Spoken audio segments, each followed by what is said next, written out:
please do not live stream from those personal devices, and that includes FaceTiming with all your friends at home. All right, bowling fans, pick out your favorite athlete, cheer her on tonight. Ladies, arrows are up. You have a full set of pins. Press that check mark on that scoring console. Here we go, folks. Final round. How about a great send-off for the final round of match play of the 2017 U.S. Women's Open. Good luck, ladies.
Good evening, ladies and gentlemen. Welcome back to Plano Super Bowl, site of the 2017 U.S. Women's Open. If you are joining us for the first time, we welcome you to Bowl TV on Extra Frame. If this is not your first time and you are an avid viewer, welcome back. We thank you all for joining us on what we expect to be, and it generally is always, it always is, a very exciting and memorable round as the 2017 U.S. Women's Open about ready to conclude. We've got 7 games. The final game, which will be Game 8, is a position round. Of course, where dreams are made and sometimes dreams are lost as well. Again, good evening. My name is Emil Williams Jr.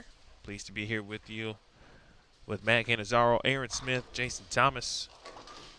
On behalf of our entire staff and crew for both PWBA, the USBC, and the BPAA, again, welcome. We are behind lanes 23, 24, 25, and 26. Opening match here in round number 3, or matches, excuse me, Verity Crawley and Brianna Cote. Stephanie Johnson taking on Brittany Smith. Live Now post is up. If you would like to chime in, join the convo as we move on within the round. Hope to have a few guests along the way as well, as we've had throughout every round also.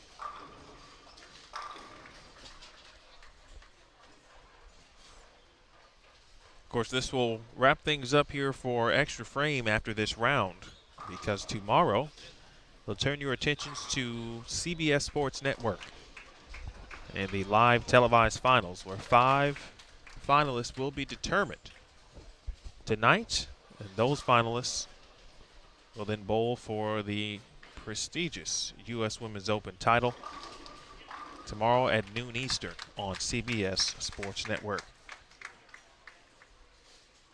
Your leader after 16 games of match play and 48 games overall is Daria Pająk from Poland. Pila, Poland to be exact. She is plus 1610. Plus 1610. I have to get used to saying 4 digits this week. 9-7 her match play record. She went 5-3 during today's block, or this morning's block, I should say. Erin McCarthy is second at plus 1574. Liz Johnson is third at plus 1569. Valerie Bercier is fourth, the non-member from Derry, New Hampshire by way of Canada. A member of Team Canada, represented her country at the recent World Games just about a week and a half, 2 weeks ago in Poland. And Shannon O'Keefe rounds out the top 5 at plus 1499.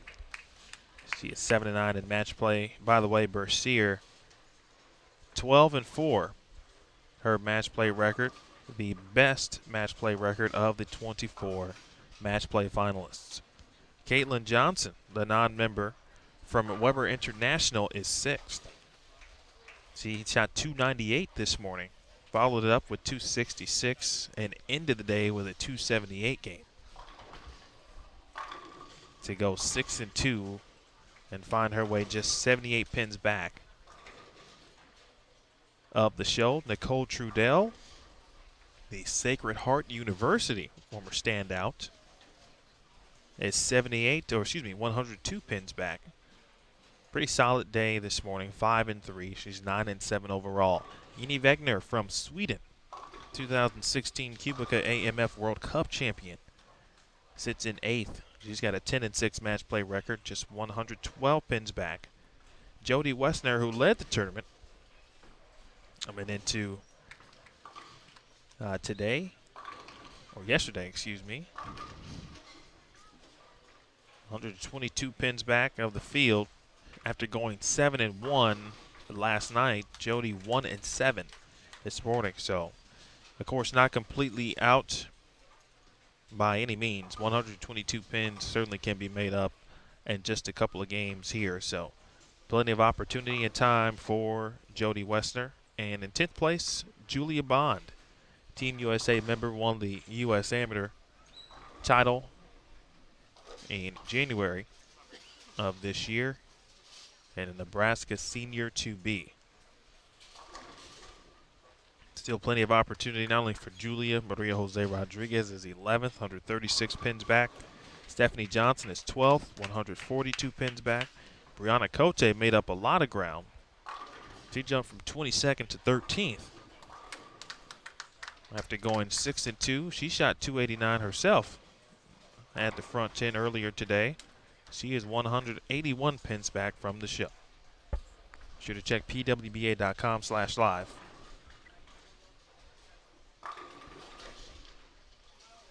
For the most recent standings, you can check out match play rounds 1 and 2. And if you want to take a peek at what took place during qualifying, those are located there as well. You can also take a look at the oil pattern if you're just joining us for the first time this week. 43 feet, 31 milliliters of oil.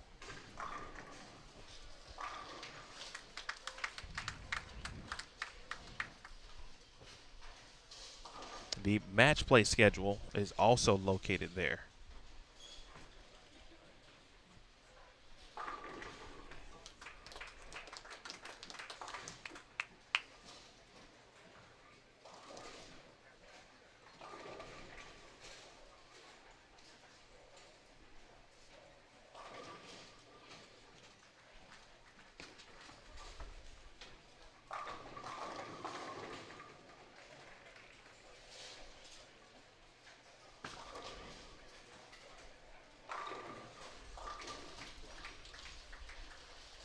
Brittany Smith opened in the 6th.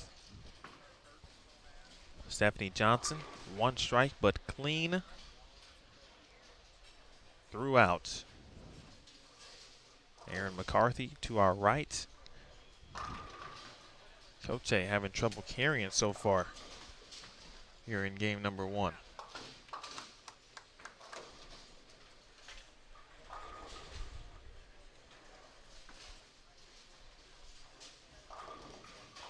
Liz Culkin, she's got 5 in a row. Clara Gaudetto started with the front 5. Julia Bond has gone spare 5-bagger.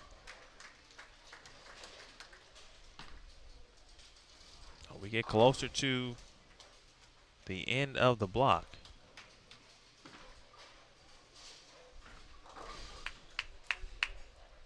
The mathematicians start to come out a little bit. We'll be all out here making sure scores are right, what people need. Position round certainly will help that. There's a small break in between to tally up the scores. Last year, Jody Golick just missed the show. Almost went around Liz Johnson. He did double in the 10th, if my memory serves correct. Got the first, couldn't get the second. Of course, Liz Johnson went on to win her 5th career U.S. Women's Open title and 3rd consecutive.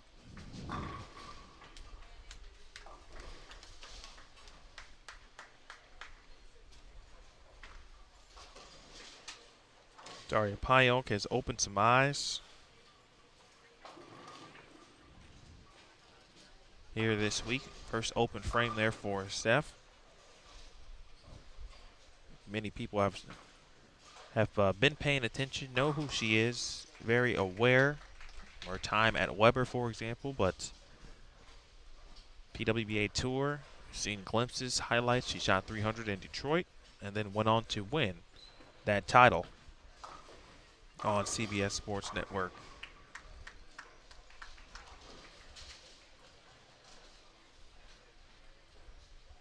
Clara Gaudetto trying to get off to a great start. She can get to 279. She is taking on Shannon Pluhowski. And now trouble again for Stephanie Johnson, the host and hometown favorite. Well, Liz Colkin and Maria Jose Rodriguez locked in a nice battle. Colkin can shoot 258. Rodriguez can punch in the 10th for 269. First shot in the 10th for Colkin was good.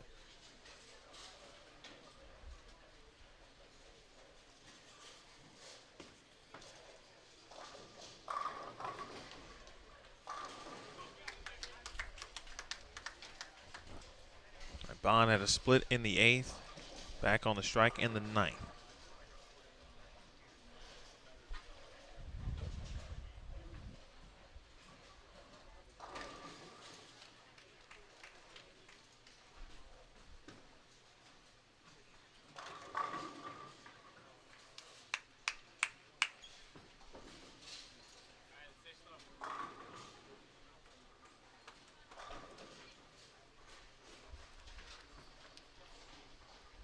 Thanks to everyone here at the staff of Plano Super Bowl. Everyone so gracious, very hospitable. If you had a chance to stop on by, I hope your experience was great. If you can still stop by, please do. Get the core tailgate happening down in the VIP area of the bowling center.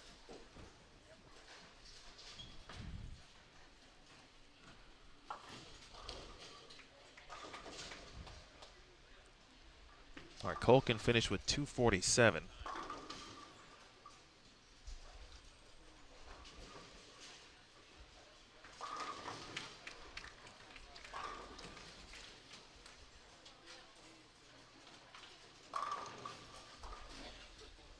A 9 spare strike would win the match for Rodriguez. Anything less than that, and Liz Colkin will take the victory. 10 pin for Maria.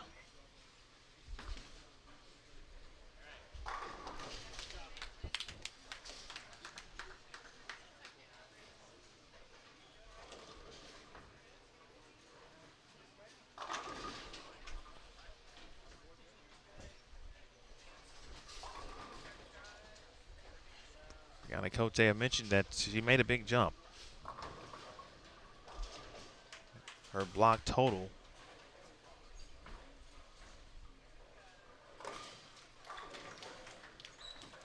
$18.69, and it certainly could have been more as Crawley leaves at 2-8. So this match starting off on the lower scoring side.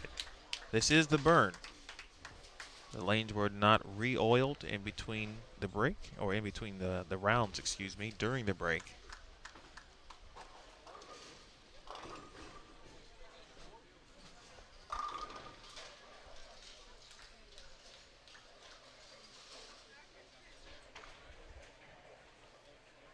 Good early moment match here.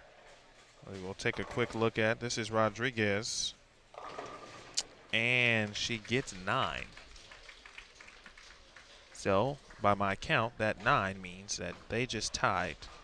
Liz Colkin and Maria Jose Rodriguez will split 15 pins, or split 30 pins. They'll get 15 apiece.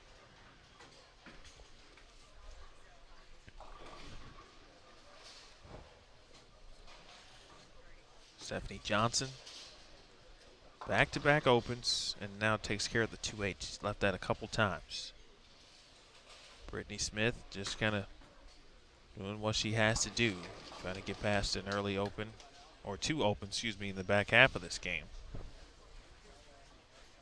3-pin match, Cote Crawley. Crawley will go first in frame.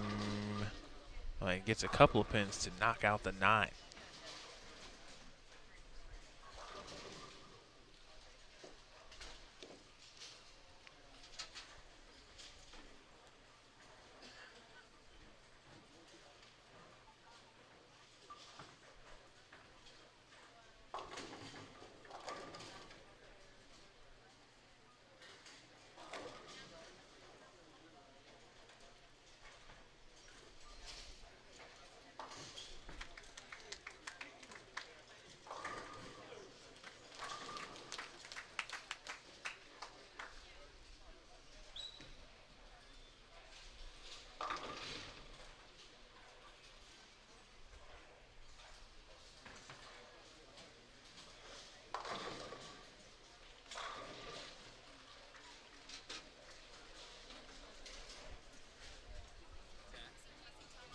154 for Stephanie to begin things.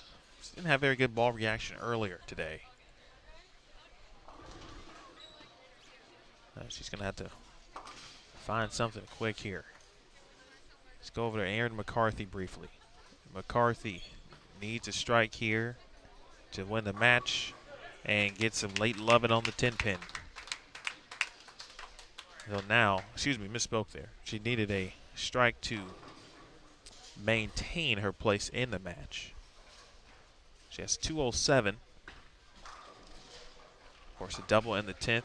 Yenny Wegner shot 234.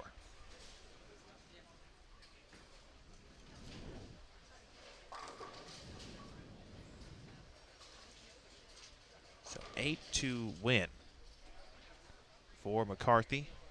I'll take you back to Cote here. Good shot there for Aaron. 237, 234. McCarthy is a winner. Brianna Cote. She struck on the first shot. Split open frame for Brittany Smith, 180 to 154. So a couple tough matches right here in our featured pairs to begin things. Neither match will have a player get to 200.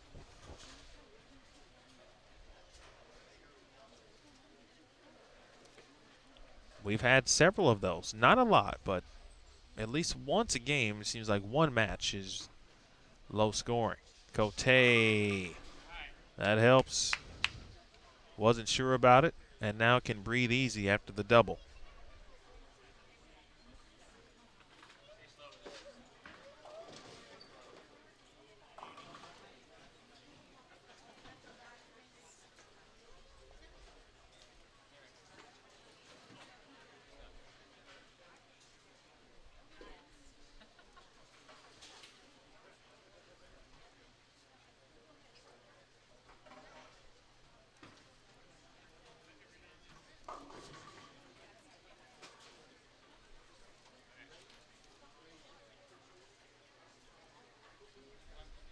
All right, nice run there from Cote, able to do what she had to do to win the match. Same thing with Brittany Smith. So just like that, game one is in the books. We'll keep an eye on a few players here, in my opinion, and you guys have been watching throughout the day. Watch out for Brianna Cote. I would still take a look. Actually, the top 14 really to keep an eye on. And then when you get down to 15 to 24, you cannot take really your eyes off any of those players.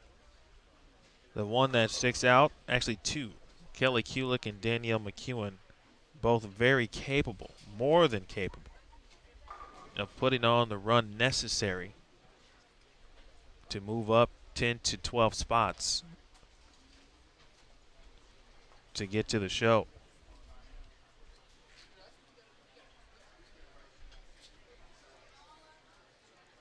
So keep your eyes and ears ready, folks. Not game 22 of 7 either. As I just typed. All right, so very small but short delay here. Jody Wessner will take on Aaron McCarthy. To our right, Nicole Trudell and Daria Payonk.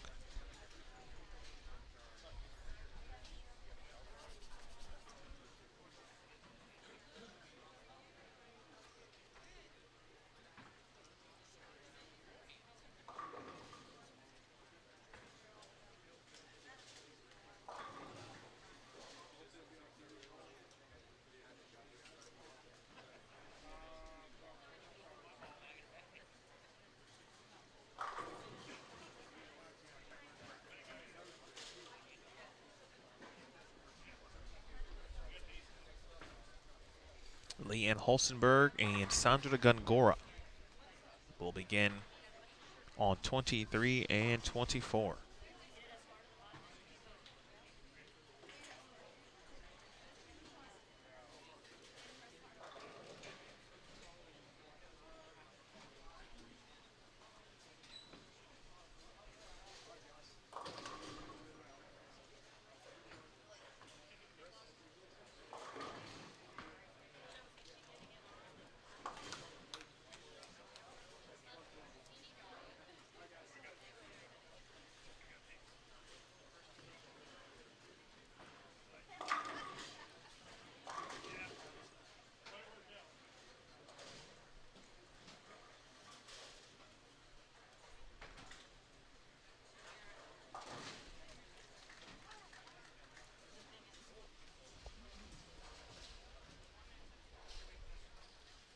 Score starts with 3:10.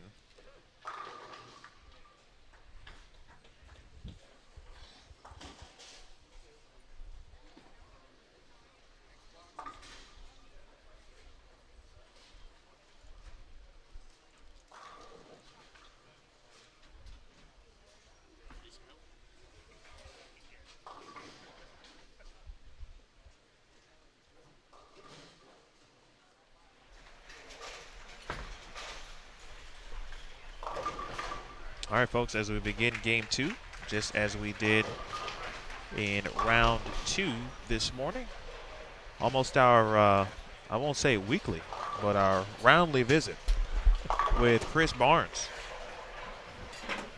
Oh, Chris is back. He's in attendance and ready to do a little breakdown. I don't know if it's too early to already look at game 1 and kind of see what the difference may be and what we last saw, of course, this morning. Well, we've seen some low scores. We've seen a couple high scores, but that's kind of been what we've had in match play throughout. Yeah, see, I was following Daria down there on 9 and 10, and that pair was pretty tight. It was.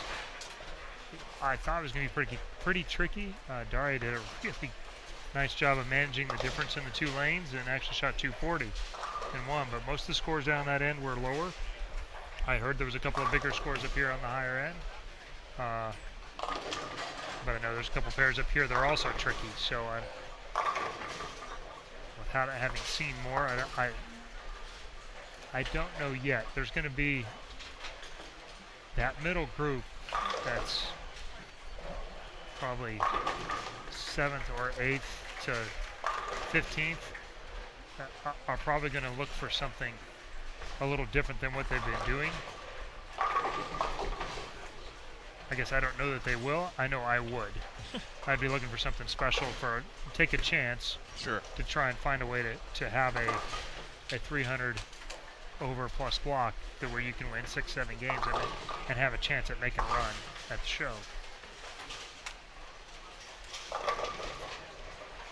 How does something like that happen? I mean, do you, in between a break, do you say, here are my options, or do you get with your rep, for example, and try to lay out something that could, and not talking about ball perspective, I'm just saying, lay out what type of options you may have with the balls you have. I do that anyway. Well, I do that anyway. Every block, trying to prepare for, okay, this is what's most likely to happen, but this could happen or this could happen, and see how many different feasible scenarios can you come up with that could happen. Say if you're in Daria's position, you're in good shape, so you're not looking for tricks for sure. You're looking for, all right, what can I do to take advantage? She obviously has a power advantage, so the easiest option is to stay left of the traffic and avoid as much of the pair-to-pair issues as possible.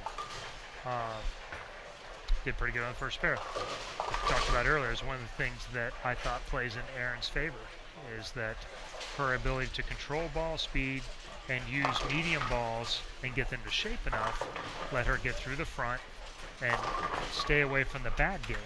And she's always been able to throw big games. So the difference between the middle scores this morning and the big scores were, what was the other game? Was it 210, 2-0, or was it 160 or 170? And so Erin made a big move up to second and bowled a pretty good first game as I hear. And again, she's a little bit inside of everybody and avoiding a lot of the mess on the lane. Erin McCarthy, again, taking on Jody Wessner. Quick story about Erin. She's a nurse, of course, full-time when she's not bowling. And I believe a couple days ago, maybe yesterday or the day before, but they were on their way back from lunch, heading back for competition. She saw there was an accident, and no one had made their way, no ambulances as of yet. And so she got out of the car because she couldn't just kind of stand there or essentially stand back and not do anything at the moment because no one was there. They said it was pretty bad. And so she did what she could until the ambulances and such arrived. So even during U.S. Women's Open competition, Erin is still wanting to to help and save some lives. So that's pretty impressive. She's good people, there's no doubt. So going back to your question earlier, what would you do in this situation? It depends on your particular skill set. It looks like, say, Jody, who struggled this morning, and certainly not out of anything at all, but she's not, she's not in the show anymore, right. and just kind of struggling to hang on. It looks like she opted to try and move left with a little more surface and stay away from the traffic.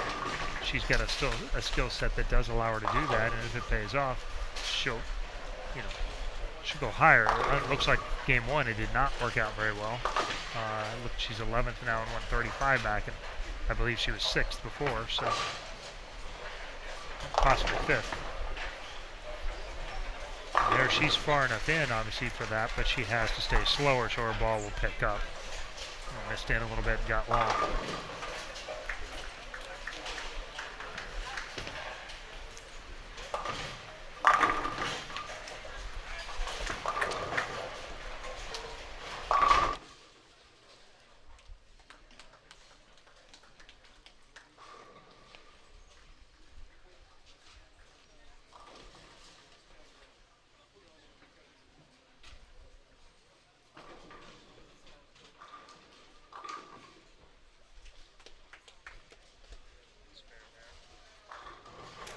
Good spare there, but the 7 and 6s aren't going to do her much justice.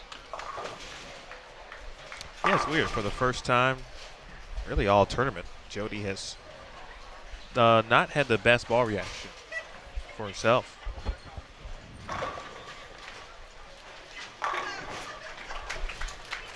We're all right. Yeah, after a tough start there, Daria had a super washout. Came down to this end off of 9 and 10, which has traditionally been pretty tight down lane, but some friction in the front, and so she's super washed out, made the moves, and 9 spare and a 3-bagger now, but Miss Trudell has spare 4-bagger. Got a little bit of a comfortable lead. Aaron with a rare shot that has gone light. Got just a little bit firm, or missed it just a touch at the bottom. Tough to tell.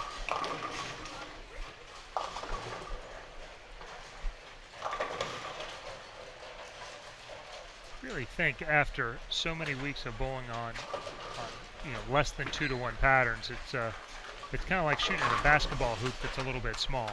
I think they've been trying to fit it in there for a while, and now that they have a couple of boards, they've really made this look easier than any of us would have anticipated.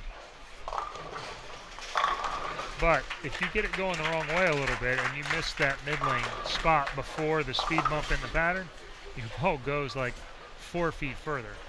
And instead of picking up a little bit and rolling through that spot and then continue to arc through, it just accelerates and it looks like it gets on top of the oil, and you leave 210 washout. There's a lot of bad things that go on there. Figuring out the front to back distance has been key to success here. The fact this house is an exceptionally good carrying house. There's a lot of, if you can hit the pockets, you can put big runs together. Joined by Chris Barnes. His role here on the PWBA Tour, a staff member, or ball rep and staff member, 900 Global. 4. The old S4 there. 4 right. Leanne's doing the same thing. She's trying to get inside the pattern, trying to get to a spot to where, well, I mean, historically, she's been one of the best players on tour and a second shift. Absolutely. There's a whole lot of wins there, and her ability to shot make from the middle of the lane and then basically out touch people. Oh, make it. There you go. Oh, wow. Have you seen that before? Yeah. But most of the time when you see that much angle coming off the gutter like that, you don't miss the back pin. I was surprised it didn't. I thought that was going to get 5. 4 or 5. Jody on a ball change there. Didn't quite hook as much as she wanted. Making a little adjustment here and see if she can get started. This is game 2. Match play round number 3, the final round, folks. As the games begin to go down, we'll get to 7 and then the 8-game position round. With that 4-4, Gongora takes a small lead here through 5 frames.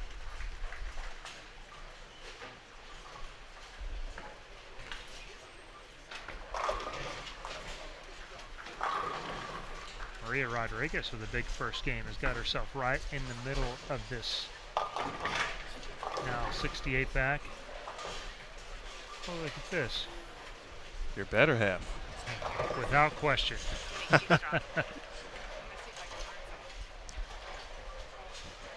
Too bad we do not have a third headset, but we're working on that. That's a new addition, hopefully, for next year.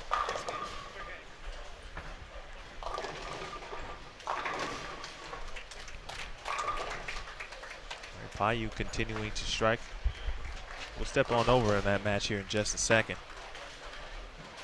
Payu right now 117 in the 5th on the double. She's actually on a 5-bagger.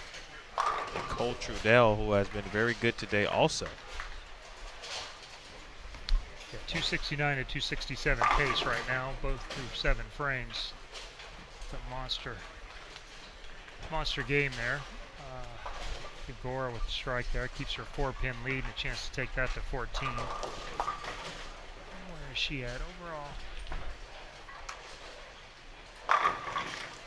One more for Daria. Yeah. She needs to step in like that just a little bit. She's using the truth. It's a low RG symmetrical ball, and it just blends out that spot to the right where some players are getting hooked and then they get it inside and they get the 2-pin. She's catching both sides of that. That was not Cupcake's best shot there. Her back's hurt. Yeah. And she says Erin's having a little bit of back issues. She's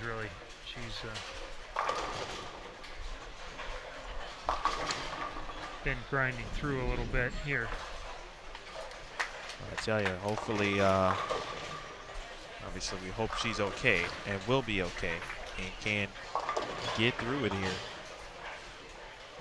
A few games to go. Underestimate, she's, the amount of power she creates on basically a 95-pound frame.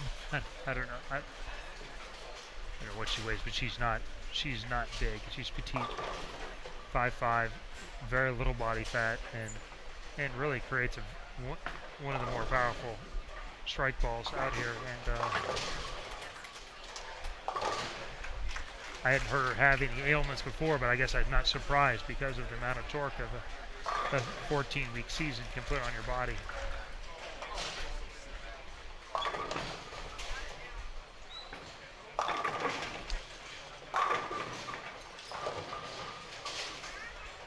Good shot there, leaves a 4-9. Yeah, that's just slow, and that's what it looks like. It looks like a little bit of a flinch too. A little tad slow. So, Wessner clean. yeah. Holstenberg back on the lane. She went 4 through the nose.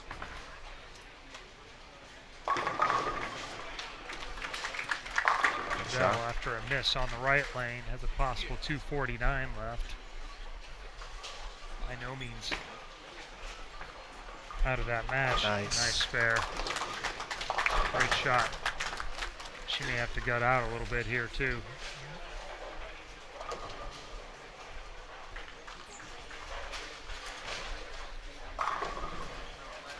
See if Holstenberg can put together a double. Gore with a small advantage. Daria Payok is set to come up as well. She needs a strike in the 9th and first one in the 10th to lock up. There's Daria, Leanne, and now to Daria. And that's a strike. Updated standings. Sees Daria Payok still in the lead at plus 1687. Erin McCarthy in second at plus 1641. Mallory Bercier has moved into 3rd place after one game. She's had a huge day.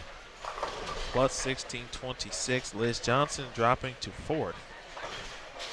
Plus 1576, still a nice, well, no lead is nice here at the U.S. Women's Open, but a lead over fifth. Plus 1479, that is Shannon O'Keefe. Yeah, some of the chasers are big time players, so you do not want to be on the bottom end of that bubble at 4 or 5.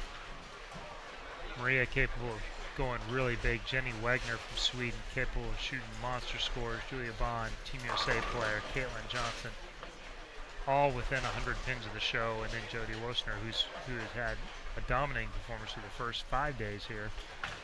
4 days really, and right on the outside of that number. So Payak did throw the strike in the 9th and first one in the 10th. Will lock up game 2 victory, 250 and a win. That's going to be another 80 pins, and she's pretty much writing her ticket to the show. Now it's just what position she can stay in.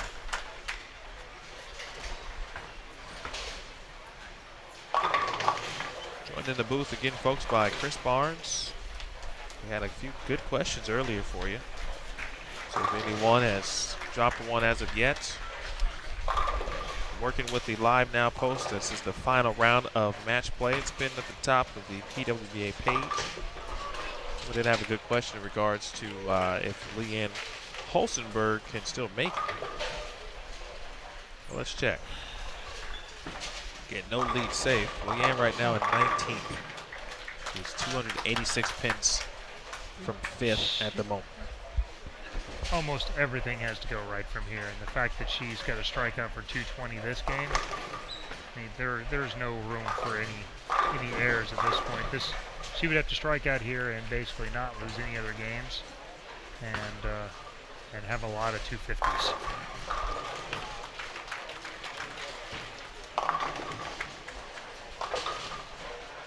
And that was the other part. You also have to have some pretty good ball reaction, and right now it's okay at best. She doesn't have a lot of she doesn't have a lot of miss room left, and to average 250, you have to have a little bit of help.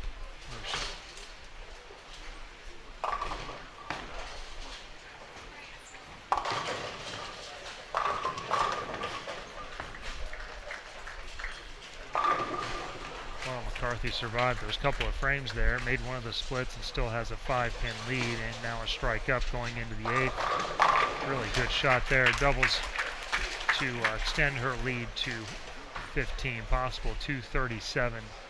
Jody Wosner, her possible max score is 232. You've been, well, I don't know this, so let me ask. Have you, I assume, has bowled in some type of competition where you didn't feel right, there was, something not feeling good, an injury? How tough is it mentally to kind of get through that? Because you're doing everything you can do physically. Almost every day since 40, yeah.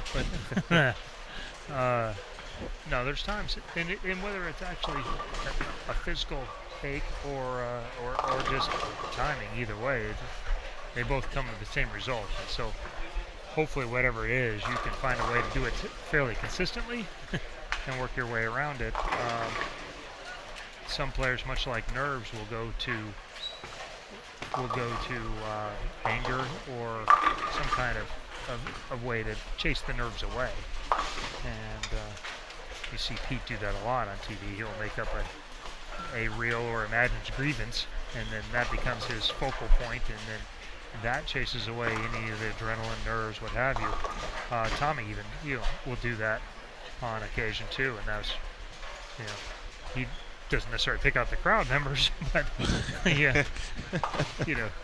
perceived slight by his opponent, whatever the deal is, and he'll put himself in a position to really be very aggressive versus defensive or worried about outcomes, and that's pretty successful trick for some people, and you may just have to get to that point. If you get where it hurts enough, you can just get mad at whatever perceived slight that you can't believe it's unfair to and you just you get mad about it and then just, well, I'm going to overcome it anyway. Forget that. Interesting. It's not fair, and It's like you just make up bulletin board material immediately. basically for yourself, and you just you come up with a way to focus away from wherever it is that's distracting you. Shot there. That will lock up game 3 for Sandra and the 30 bonus pin. She's going to have it.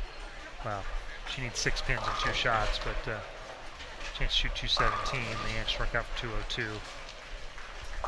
Jody now with a possible 212. Aaron needs to strike somewhere or double somewhere to get by that number, and that split will make things more difficult. Looks like she. So I don't know if that's a stick or if that's a flinch. Either is very possible.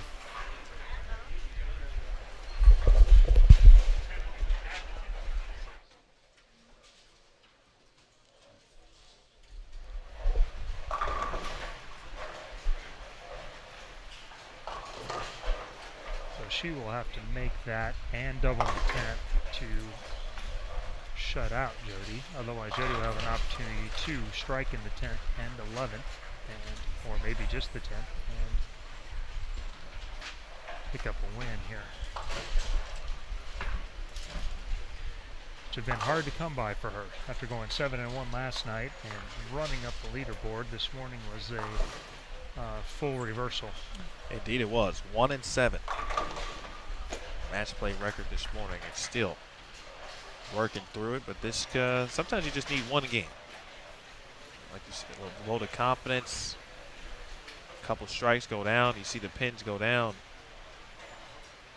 Now we're waiting for the reset of the pins. 10 is up.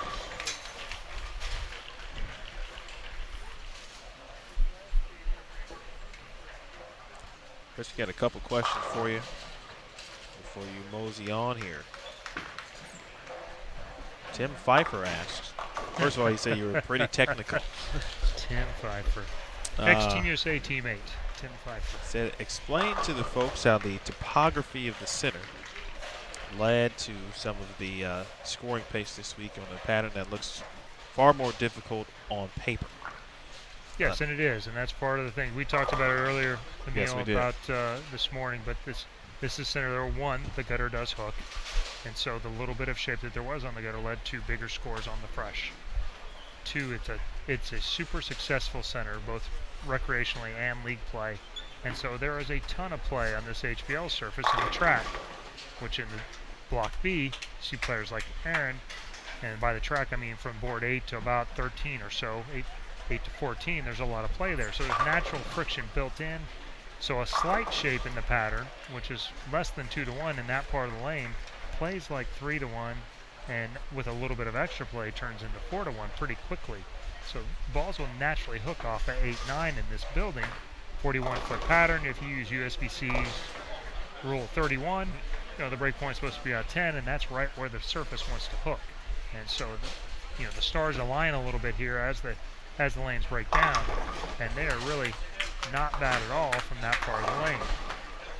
And therefore, where the place we bowled on basically the same pattern on the men's U.S. Open and at the South Point Plaza, much less play at that point. You hadn't had the Open Championships there yet, relatively new, and so the scores it played a little tougher than this. Even though topography-wise it plays pretty good off the gutter, the spot to the left of it not as much, played much flatter in the middle lane, so you saw people jump from relatively close to the gutter to 17, 18 looking for hold. And where here there's enough friction, 8, 9, 10, the players can stay a little closer to that and use that to their advantage. It's a good question. Thanks, Tim. Appreciate that and appreciate you tuning in. Aaron McCarthy, all 3 in the 10th, so forces some work for Jody West.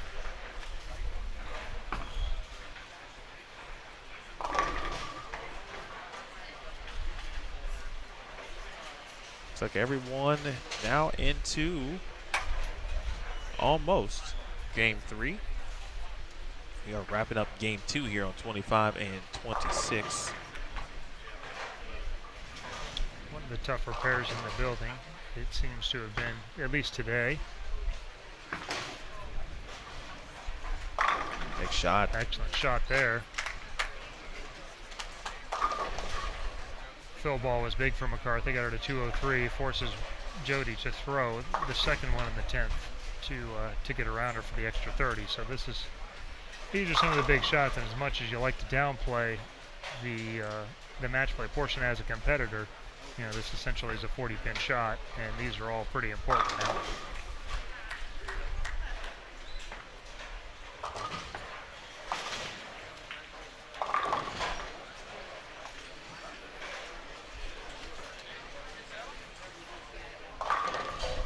Different look here at the shot. This is Jody's fan going as well. Here it is. Just it's a touch quicker than the shot before it and doesn't make it through the. It tipped, but it wasn't rolling quite forward enough to get the 5-10 out. And those kind of breaks, it's certainly good enough to have a chance to strike there. And unfortunately, at this stage, when you're 135 back, it starts to feel a little bit like omens coming the wrong way at you. Yeah. You need a couple of good things to happen to turn the tide and get back going in the right direction. 2 games down. 6 more to go. Way over to our right, Daria with a 7-10 in the second frame. This has been the case much of today. The first 2 frames have, she's had an open in one of them probably 6 times, maybe 7. Seems like a lot for somebody who's averaged as much as she has. The lineup frames have not been kind. So Lineup frames.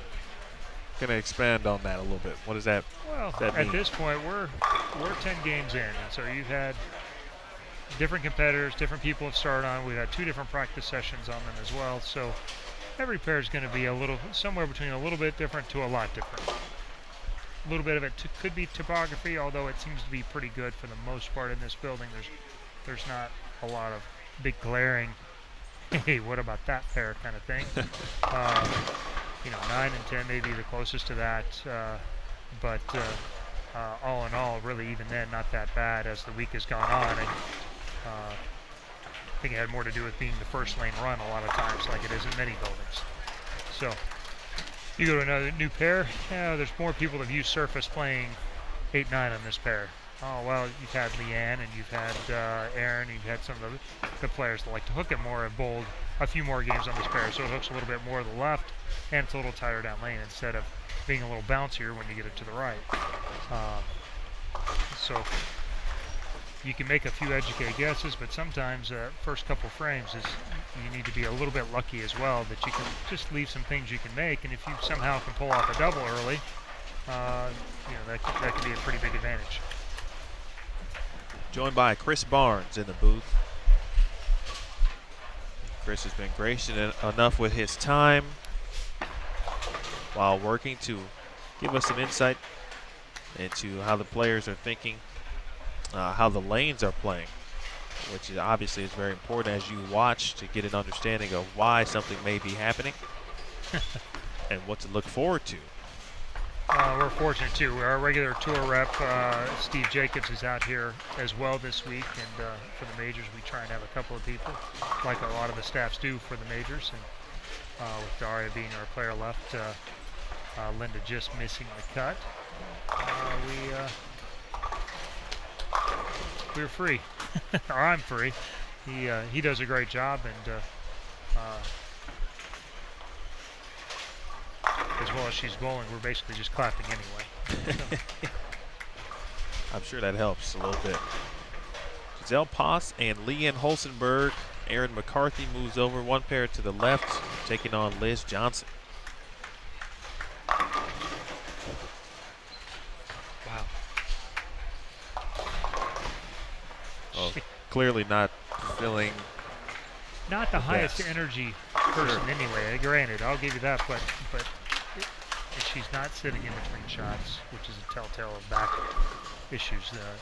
The ginger turns and I mean, she's walking in slow motion right now. I have been there a little bit, not too severe. I know you've experienced that as well at a major level. The fact that her shoulders look like they're up at her ears right now all the time, where there's some major tension going on right now. And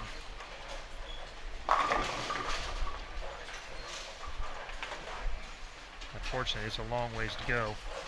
So. Well, I know you've seen, obviously, a lot of Erin McCarthy. You've seen a lot of Liz Johnson. You've seen a lot of Leanne Holstenberg. How much have you had a chance to see Giselle Poss bowl, not just this week, but in the last couple events, for example? And nice shot at the split there, but what do you see about her game that you? Well, you know, having gone through Vanderbilt and had some top flight coaching there with Josie Ernest Barnes as well, there, she's taken a skill set that was pretty good when she got there, and she's really refined it. She has some nice tools. She has good footwork, great balance of the foul line, and she seems to have a fair amount of tools too. She can play pretty straight, change her axis rotation where she can roll it pretty good up the lane, and she can also create quite a bit of shape down lane. And again, a lot like Erin, with a very petite frame, is able to really create a lot of power with a minimal effort. If you watch Liz over here on the left lane, we're talking about the lineup shots. There's not very many times where Liz can't get the ball through the front of the lane. Correct. You know, through speed and or hand, you know, some of the hand tricks she has, and this pair is already giving her considerable amount of trouble. These last two shots both hooked before the arrows. And she was not trying to touch the holes very much. She was being nice to it, trying to push it through there and kind of playing it, freeze it in there, and neither one of them got past the 20-foot mark before they were already high. So she's going to have to make a pretty good size move in here, probably move in that 13-14 range, and then use a little touch and go to her bag of tricks once again. Would seem like it was going to be a fairly simple road for her, is not playing out that way right now. Daria in the lead. Valerie is now second, with Erin McCarthy third, Liz Johnson fourth at 16:02. So Daria 70-pin lead to Valerie. Valerie 30 pins over McCarthy. McCarthy 70 pins ahead of Liz Johnson, who is 50 pins ahead of O'Keefe.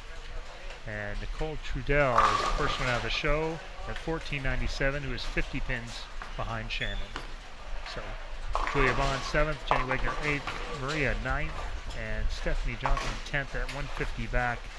Caitlin Johnson 160. That's probably the furthest you could possibly hope with 5 to go. And it's not that 160 is unattainable with bonus spins, but 5 or 6 other people, you can't get everybody to lose. And you need some help along the way to make it back from that far.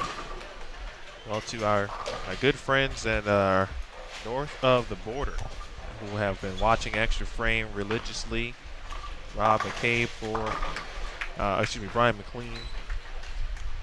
And we've had some other folks, in fact, someone right now rooting for, it is Diane Soper Bryson, rooting for Valerie. She's making a lot of people proud right now. Well, she's making a lot of others nervous. So they've been nervous. Yeah, they're not nervous anymore. She's ahead of them.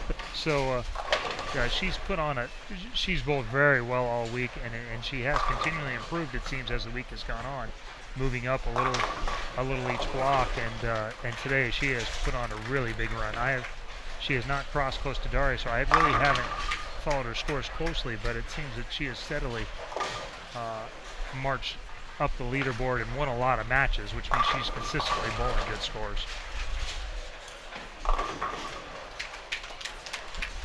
Chris Barnes, 18 times a PBA champion. Any particular one of those stand out in your mind? There's a few that are pretty big. I had to strike to win the U.S. Open, and then I'd been on a bunch of shows the year before and hadn't won, and so to have to strike on the toughest thing we pulled on the whole year.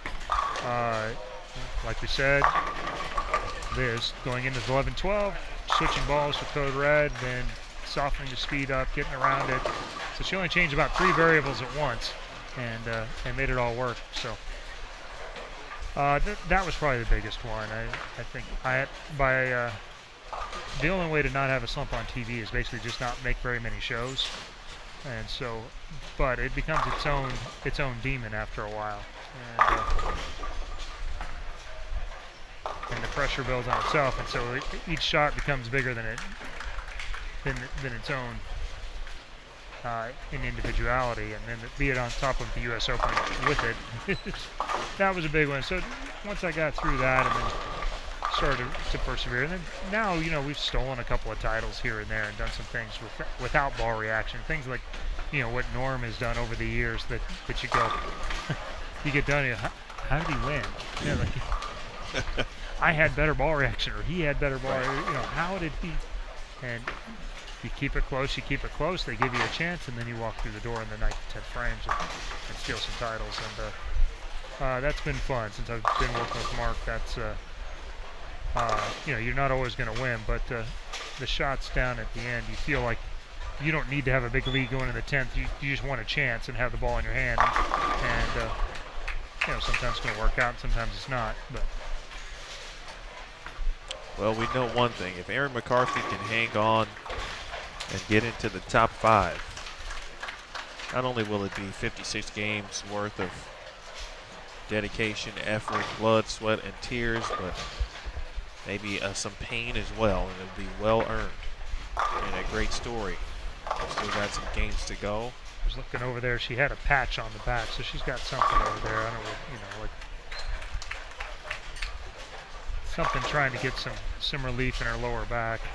And it's really even more than that, because the Lucy Bonneau was over the weekend, and it was basically Friday, Saturday, Sunday as well. A lot of games, short period of time, and piling on that. Stephanie Johnson just off to our right. This 27-8 looks like that's going to be the pair to get score on tonight. Just had a 250 to 240 match. I don't know what it was the first game, but now Stephanie had 260 through 8 frames, left a 10 pin there. Bowling against Kelly Kulik, who has 250 left through 8 frames. So,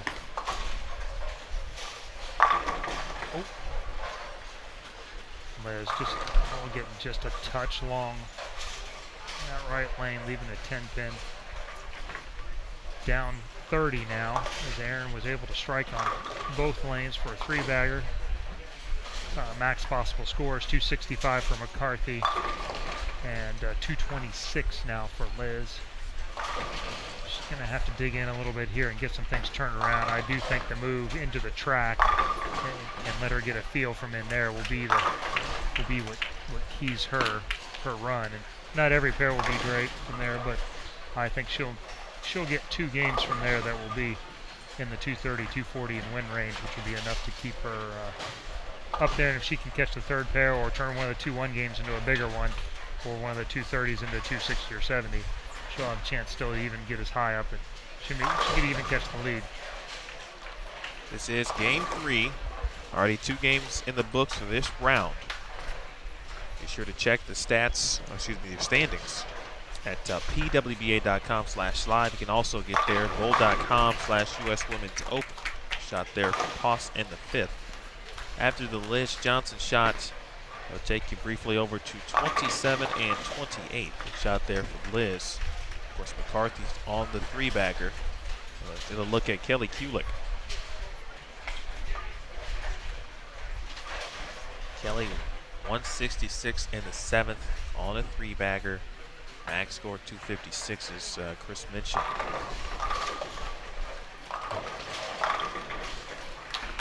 Puts her in the 240s, and that forces Stephanie to double. This one will shut her out and lock up the 30 bonus pins.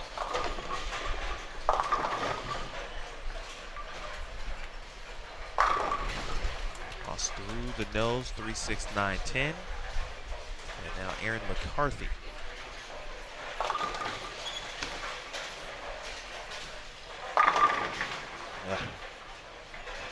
And a 9 pin on a good shot.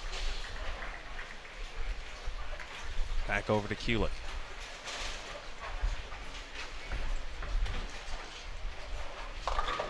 That one picked up quick. That'll give Stephanie an opportunity here in the 10th frame. Get a chance. I like it's a neat little move that Erin McCarthy makes down at the bottom of the swing where she tucks it in and their hand rolls from basically behind it to a little bit to the outside of the ball to back in up underneath it to the inside and then through it. And it enables her to create a lot of axis rotation and a lot of angle through the front clean. Which is probably the more important part. Kelly there getting one of her spare, which is really in the big scheme of things not that important. I would think 244 if she'd have made it 243 now, but it's definitely being on 47. Double and 7 now is what Stephanie needs to win that game.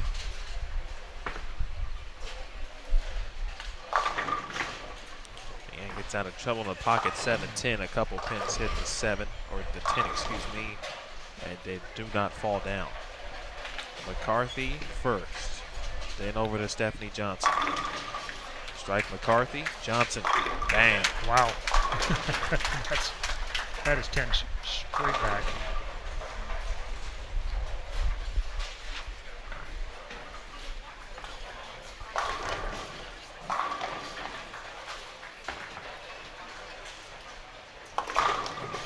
All right, good spare there for Holstenberg, Liz Johnson.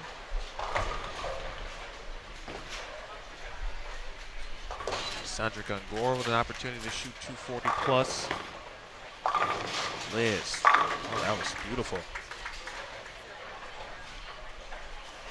All right, back over to Stephanie.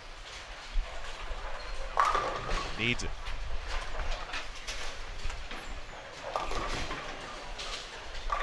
Her body language after she threw that one was not. Shoulder forward just a little bit around it, missed it just a touch at the bottom. It didn't pick up at the front, went all the way by it.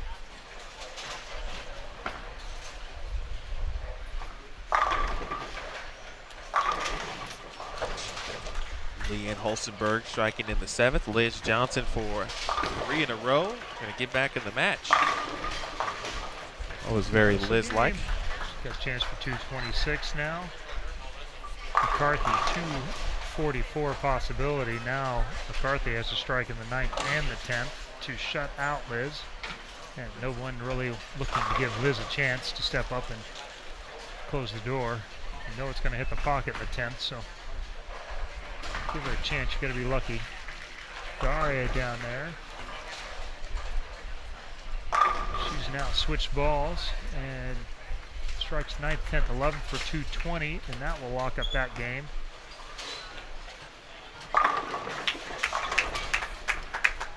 Shot by Erin.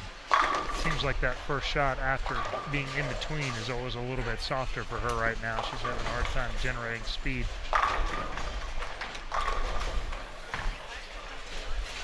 One thing about slight players is you do have to have a little bit more rotation with your upper body through your hips to create that move. Well, big shot here for McCarthy. This is the one that will this will get her an extra 30 pins and lock out Liz Johnson.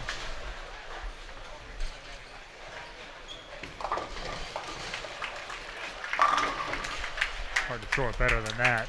I'm not sure you really can. such good touch, and because she can't throw it really, I mean, she's not a high-speed player anyway, but she has to control that rotation on the back.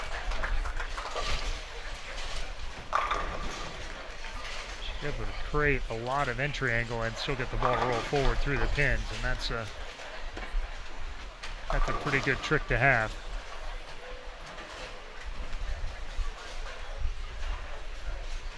Gongora shot 236 and defeated Danielle McEwen 188. McCarthy, that shot, it's the 10, turned ever so gently, walking back to the approach.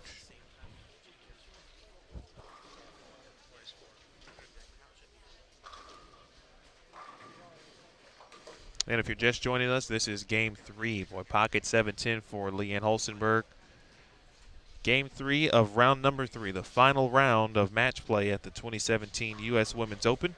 Emil Williams Jr., joined by 18-time PBA Tour titleist Chris Barnes.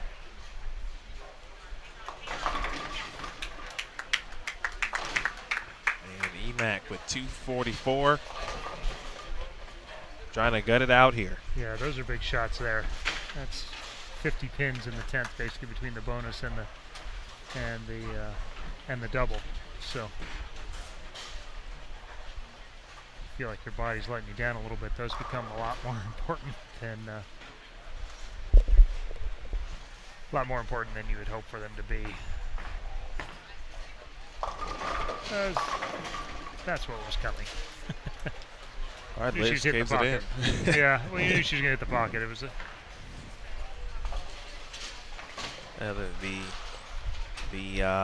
what do we call those frames? What do you call them at the beginning of the game? The lineup frames. The lineup frames. Yeah. To keep that in the vocabulary. All right, as we watch the end of the game here. I think Leanne's just throwing too much. It's just too big a ball and using up too much energy in the front of the lane. Doesn't want to hit, and she has to throw it slower, and then it's overhooking up the wrong spots. So, Chris, get a couple more questions for you, if you don't mind. Sure. Okay. I can make up some more answers. I bet you I'm can. just trying to fool some of the people some of the time anyway. Okay. All right. Steve Keller asks, he's been bowling for 3 years, and he tends to have fast feet and throw the ball too fast, or his feet sometimes are at the line before the ball is. Any suggestions on how to remedy those items? There's a lot of things that could be happening there. I think one of the things that happens a lot is that upper bodies will get excessively leaned forward, and your feet will move to make sure you don't fall on your nose. And so if you concentrate on keeping your center of gravity closer to your belt line and not so far forward that it moves up in your head, then you'll be able to control the pace of your footwork much easier. And then you'll find that your leverage gets better, your rev rate will go up, and your timing can. There's at least a fair percentage chance that it will fall in line from there. Without watching, it's hard to say, but that is one of the most common things that does happen. Very good answer as we watch Giselle Pass attempt the 10-pin, takes care of it. I have one more question here. Best Leanne can do is shoot 180. And Pass, again, if she goes spare strike, would be in the high 180s, 190s. The open here would obviously give Leanne some opportunity, potentially.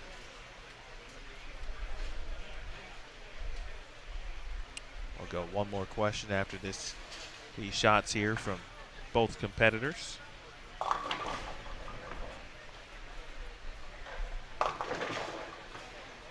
And just like that. Yeah, now she'll have to make this to force Leanne to not give Leanne a chance to double. Otherwise, Leanne will be able to double in the 10th frame and steal victory from the jaws of defeat.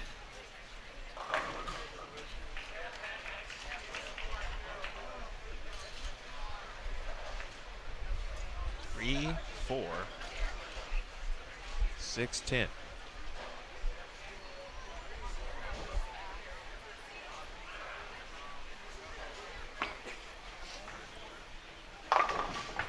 She's headed straight, which makes it even a tougher shot. With friction being to the right, I'd much rather try and take a swing at hooking at that. It's still obviously a low percentage make, but I want to take a little bit advantage of the friction that is to the outside of the lane and try and make it that way. All right, so Leanne Holstenberg now has a chance to grab a win. It's gone 205, 202, both losses. This will be the lowest game of the 3, but it could be her first win, first shot.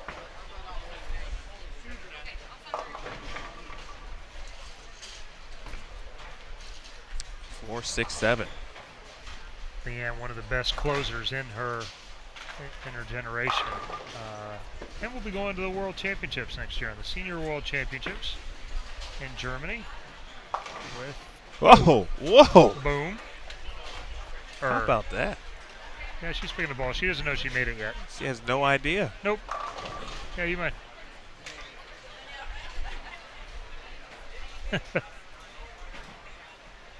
Maybe a wry smile might change some fortunes here. I'm not sure to the extent that she would like it to, but Sure. Yeah, she has been one of the premier closers for a long time. Once she gets ball, or actually gets what she's looking for, has great touch and is as dangerous as they come late in games and late in the blocks. All right, the official tally. Cross shoots at 177. Leanne Holsenberg, 169. All right, that last question for Chris comes from Joan. This is a very good question. Chris, how do you and Linda balance any semblance of home life with the boys in addition to both of your tournament schedules and your wonderful work with JDRF? Well, you just keep playing the music in the background. Now, we do balance as best we can. We've really kind of made a rule that, with rare exception, you try not to be gone any more than 2 weeks at a time, and we've tried really hard to not overlap our schedules, so there's at least some semblance of normalcy for the boys, and this has kind of been part of our life always, and so they adapt pretty well, and as they've gotten older, it's a more collaborative effort to get all the things done, especially when I'm home. So Linda takes care of everything.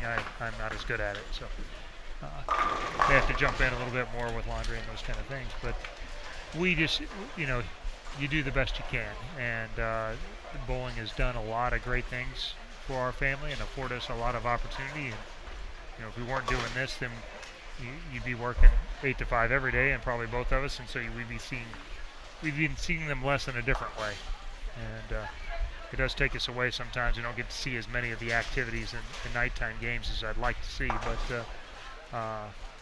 that balances out with sometimes in the summer I might be home for a couple of weeks, in a row, basically, where you get to spend time all day long, which a lot of parents don't get to do with their kids. So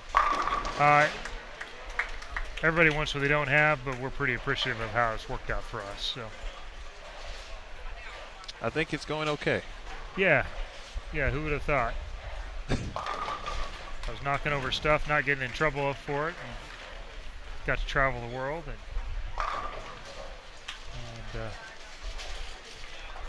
good old Wichita State to big time on the PBA tour. We talked about your brief thought about collegiate basketball. That was a good conversation. Yeah, I think I thought more about it than any of the coaches did that were, that weren't recruiting me, I guess. So we're watching Liz Johnson and Julia Bond in Game 4 as we await Valerie Bercier and Caitlin Johnson. They'll be on 25 and 26. Ashley Galante will take on Nicole Trudell on 23 and 24. Other matches going on: Daria Payonk and Yuri Wegner, Poland versus Sweden. Liz Colkin and Shannon O'Keefe. Kelly Kulik, a four-bagger, to start the match versus Sandra Gongora. Zell Poss has made her way down to the low end to take on Shannon Pluhowski. Danielle McEwen and Stephanie Johnson. Verity Crawley and Leanne Holsenberg on the low end. To our right, Jody Wessner and Clara Guerrero. Erin McCarthy taking on Brittany Smith, and Maria Jose Rodriguez and Brianna Cote. All right, all competitors now back in the featured pairs, so we'll give you a shot here of Julia Bond. Looks like Valerie will go first, so we'll start there. So we get a look at Valerie, who has made the leap. Unsure what she shot in game 3. We'll find out shortly. But she was in second. She starts with a 3.610. Shot just left a target there. That was not what she was looking for. On your far right there, you see Julia Bonds all go down the lane as she goes strike, spare, strike. Liz with an early double, taking a 10-pin lead. You'll see with Julia on her 13 USA gear on this week. And a fantastic team trials this year on our way to making the squad. So on the U.S. Amateur. Good spare there for Mercier. Thought Nicole Trudell has bowled exceptional this week also. And standings are updated. Daria by 80 over McCarthy. Tied with Valerie for second. Liz Johnson 16-17. Shannon 20 behind her. Nicole Trudell 20 behind the show with a 110-pin lead over Jenny Wegner in 7th place. Something's going to have to happen pretty quick here for Jenny and Maria and the group and Julia here, or it's going to sneak away and get too far. 1 through 5, again, as Chris mentioned, Paiute and Erin McCarthy, both at 12 and 7, including Valerie Mercier there. McCarthy, Mercier tied for second. Liz Johnson 4th. Shannon O'Keefe is 5th, and then 6 through 9, really 6 through 10. Nicole Trudell, 22 back. Egner, 131 pins back. Julia Bond, 42 pins back and 8th. And Maria is 9th, 152 pins back, and Stephanie Johnson is 10th. Jenny has her hands full as she's bowling Daria this game, and Daria with her front 4 already. So quick starts have not been good news for her opponents. Really said that a lot about Daria this week. A lot of front somethings. They generally had like 6 or 7 or more. Well, the difference is she's really improving her shot making and repeatability, and so when she gets off to a good start, her confidence stays high, and she's able to take advantage of that. So in some ways, the more impressive parts in all 3 games, she had slower starts and/or opens, and was able to turn those into big, relatively big scores and wins. Key right now, basically, into expanding her lead up to 80 pins. As we mentioned earlier, Valerie now in 2nd place, tied with Erin McCarthy. She shot 243, looks like, last game in a winner. First look on extra frame tonight. Talked about her game a little bit earlier, how it seemed to be so simple. Didn't see her fall off one shot ever.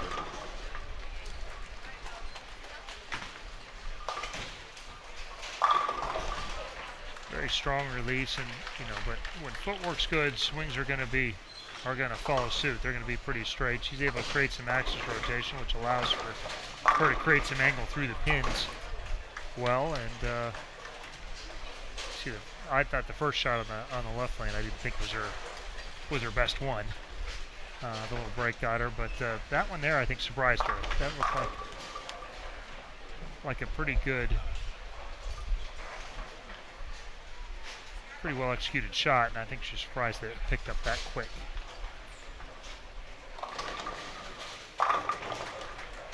Game 4 of 7. The 8th game is a position round.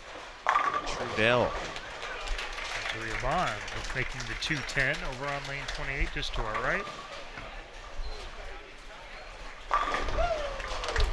Daria with the front 5 over there, just left of the dead pair.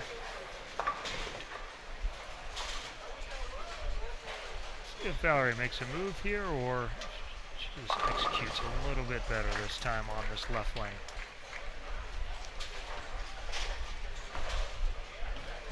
the move there. Just gets back and tickles the front. So it seems the trouble here on our TV pair, so to speak, is that there's a little bit of friction in the front of the lane, and then it wants to push by it once you get by past the first, I would say 12 to 15 feet. Out trouble to our right. Ayonk, 6 in a row, and Daria is growing. Her fan base is growing by the second here at Plano Super Bowl. It's easy to be a fan of that release for sure. Nice She's shot. got a nice spirit about her, a nice way about her. Easy to smile and a pretty little bit of a free spirit personality. So Nice double there from Caitlin Johnson. Galante gets a break. It's 4 in a row for her. She shot 300 this week and had the front 9 this morning. Actually left a pretty crazy, that was yesterday, pretty crazy 9-pin as well. Had some struggles in match play, unfortunately. And had her drop down to the bottom portion of the standings. Nicole Trudell will not be so happy about that. She's just 20 pins off the show. Really got it in her sights for maybe the first time in the whole tournament, and a couple lineup shots and then a double. You think you got a chance to crawl back in it, and then you trip the 6.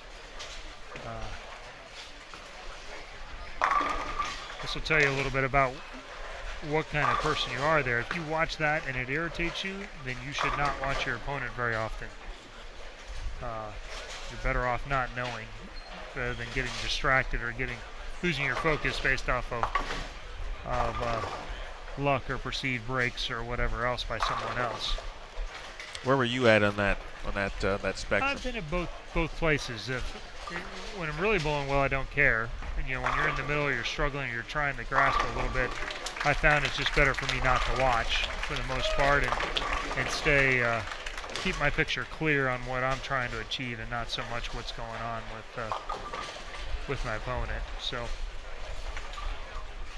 you spoke of earlier, I kind of felt like that if you shot the target score, which in this case this week it's around the 225 to 230 range, if you kept shooting that score, if things went well, you were going to win 14. If they went bad, you'd win 10, but that score would keep the luck out of play, and it would even out enough over time that you'd win enough that your score by itself would get you on the show. Ayonk. Wow. No doubter right there on frame 8. That's 10 straight back. She's going through the same progressions that she had yesterday. I just talked to Steve on the way by, and she threw that truth a lot. We had a DCT in play in case she needed to move left, but this is the Dream On that she's liked for a long time, and so she's gone back to that same ball again, which is where she made her big run last night with, and it's been a favorite for a while. And so it's kind of like Linus's blue blanket or your favorite stuffed animal. She's pretty happy right now. She's got her favorite toy, and an old comfortable one anyway. It was nice to have that in a high stress environment. Galante. Nice rally by Trudell there, and that's probably the most key part. I've always felt like the breaks even out one way or the other, but you have to be around for them to even out, because you don't always like the order in which they happen. Sure. Sometimes they're for you, sometimes your opponent actually catches the break, trips the 6 and then follows it up with a really good shot, turns it into a 5-bagger, and you feel like, that's not fair. I shouldn't be 23 pins down now. I should have a chance to take the lead here. She goes ahead, she throws the double, she stays in the match, and now Ashley opens, and she'll have her chance now to get that back instead of just having 9 spare and then maybe more strikes and not having a chance to take the lead. Now she will have a chance to step up, throw 2 strikes, and take the lead in the game. Julia Bond with a double over to our right after a couple of splits. Down 16 at the moment. And in front of us, Caitlin down 11. Has some local support here. She's from Beaumont, I believe. Bowls in Mark Williams, PBA Hall of Famers. Bowling center there at Crossroads in Beaumont. So she's managed to overcome his advice, I guess, and become a good bowler. So she's been very talented for a while. We've heard about her quite a bit through Team USA, and but Jenny takes no time to bowl. Daria's already got up and thrown another strike. She has the front 9 now. So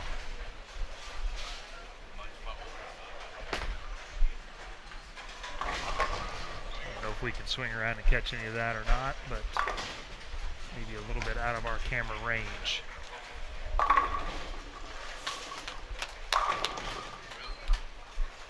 Up on lane 19 now. Front 9 going for number 10. And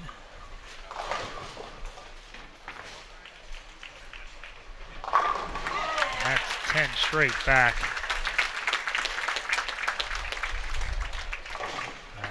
Caitlin lets one get away from her just a little bit on the 310 there. So down 11 before that. Now she's going to be down about 23, 24, looks like.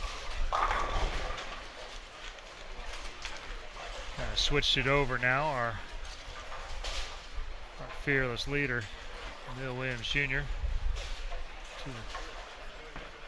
Too legit.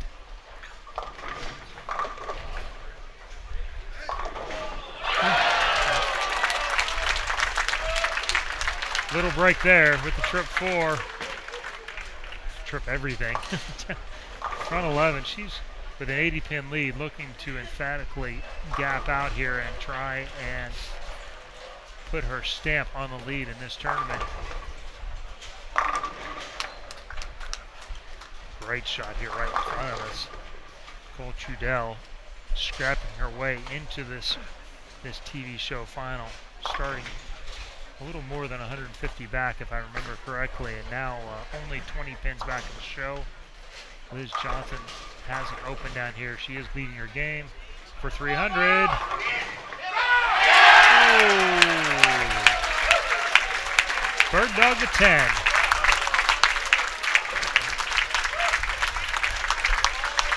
Can you believe that's her third 300 ever? And the second one this week. She threw her first one earlier this year.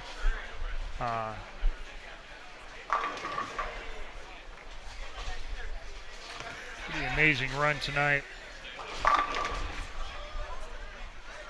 240, 220, 250, and now 300. Jenny Wagner has a chance to strike out for 230.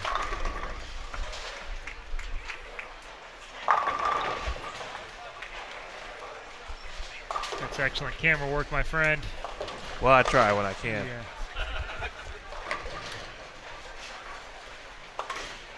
Nice work by you. 300. You'll fit right in with us, by the way. Second one and Good teamwork. just do what I'm told, sir. Just do what I'm told. That's what we do. Ashley's come back nicely after that split there. Still a tight match. Possible 265 for Ashley Galante. Nicole Trudell, possible 277. Needs double 9 spare here, the 9th, 10th, and 11th to shut out Ashley.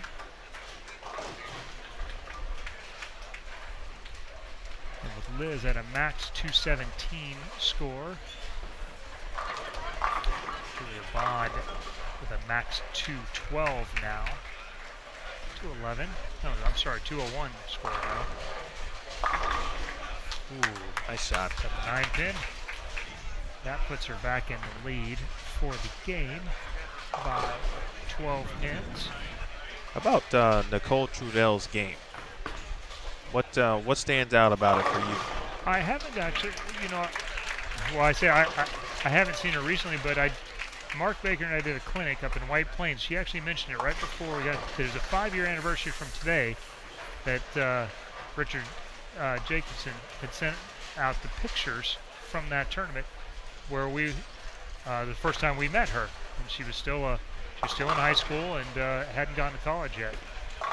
Obviously, she put in a lot of work, and it's paying dividends now. 2 great shots there. 9 spare will lock up the 30-pin bonus, but you know, since that time, she's picked up some versatility tools.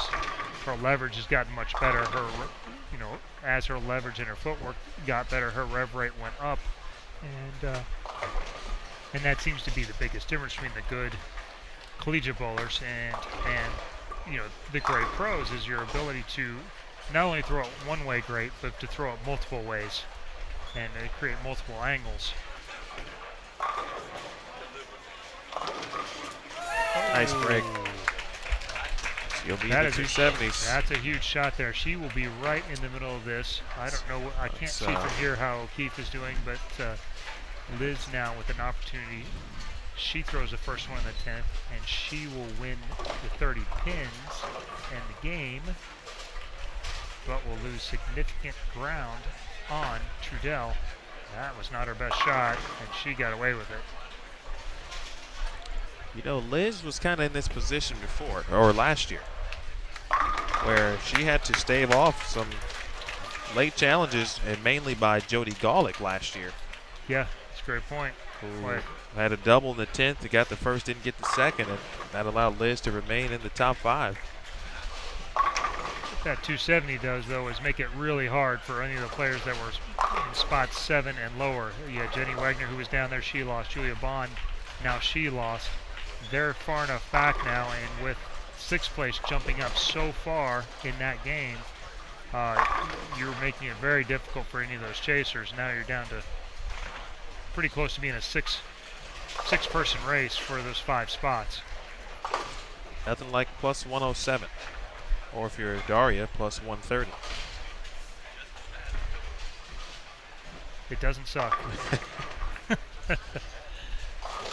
Lante with a 10 pin and 4-7 for Caitlin Johnson, who has performed admirably as well. Johnson did leave a 10 pin, but again, that was enough after the first shot in the 10th. So she'll lose 70 pins there, which will put basically put her even with Trudell. So depending on how Shannon bowled down there, which actually we can see, and it's not a great game. It's going to be enough to win the bonus.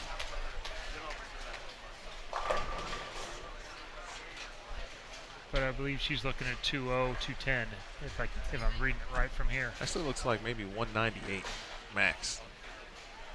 I think you're right. And Liz Culkin, 160 max. Yeah, so one of the things I thought Shannon did last night, she stayed to the right and stuck to her game plan, but it was a struggle. She had to really out-bowl okay ball reaction. And when some of the other players moved in and made some pretty big moves in the track, she was still hanging tough. And she's a good enough shot maker to make it happen. But I think tonight she may have to move in there if she's going to. She may still be able to hang on to the 4th or 5th spot, but if she wants to move up into the 2nd or 3rd, she's going to have to move in, I think. 243 for Ashley Galante. She has thrown some good games. Again, struggling a little bit during match play, but yeah, we've seen it where you can shoot 240 and not be on the winning side of it. Caitlin Johnson looking to finish up. Big shot here. Get to 212 still. Yeah, that's an important one. That makes Valerie throw the first one in the 10th now. This is a big fill ball as well. 223 with Valerie's max score, so strike here on the fill makes her go strike 9 spare to tie, double to win. Well, there is definitely a buzz in the building. And Daria had a lot to do with that at 300, but now the sense of Nicole Trudell shoots 277. Everyone's kind of starting to say, "Oh, who's Nicole? Yeah. Who's Nicole Trudell?" Yeah, we're looking at some of the bigger names and the bigger titles that were a little below her or around her, and none of them made the kind of move that Nicole did. So she's got their attention now. White Plains, New York. In that area anyway, because that's where we did the clinic at. Now she's from Connecticut. Yeah, well, that's all. Around there, of course, Yeah, as well. yeah, it's East Coast. That's all the same to us from Texas. So. Bridgeport, Connecticut, there you go. to be yeah, exact. I believe it's an hour and a half from there. So. Big shot. Oh. And that's an L. Yeah, that was a Good shot. good effort there. Yeah, she struggled in that lane. The last 2 shots were a split and then 9 as well. So only 1 strike in the entire game on that right lane, and we've seen that a lot on lane 26, where it's been a little bit tricky to get it going on both of these lanes. So, of course, she has a few pins to play with as far as the show's concerned, but you know, it never feels like you have any kind of leeway when you get down to this stage of the this is of the final.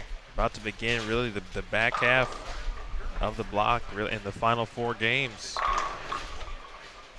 U.S. Women's Open prior to live television tomorrow. Don't forget, folks, noon Eastern time, CBS Sports Network. If you will not be somewhere near a television at that time, make sure you set your DVRs. Final shot for Bercier. We will take a break. I think I've got a meeting to attend. Matt Cannizzaro will hop on. Nice shot there for Bercier. Made the ball change to check some things out. 212 to 203. Well, nicely done, Christopher Barnes. Or Chris Barnes, I'm sorry. I won't call you Christopher. I've been called worse by people that like me better. It's okay. Generally, when I throw, government names, I generally like the person. So it's actually a compliment, so to speak. All right, we'll take a quick break. We'll be back, and Maddie C will have a couple of games for you. We'll be back in a moment, folks. 2017 U.S. Women's Open Live, Bowl TV on Extra Frame.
All right, folks. Matt Cannizzaro checking in now. Emil Williams Jr.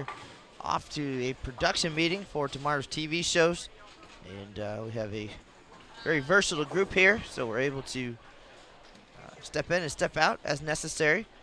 So I will get caught up on here on what's happening. Just moments ago, as you saw, Daria Payuk with her second 300 game of this week's U.S. Women's Open, and she already was in the lead, so only going to add to that. Of course, with the 300 and the bonus pins. We'll have updated standings for you in just one moment. This is game 5 of this 8-game match play block. Of course, the final game will be a position round. That's why your screen says 5 of 7. Once that 7th game is over, grab all the score sheets and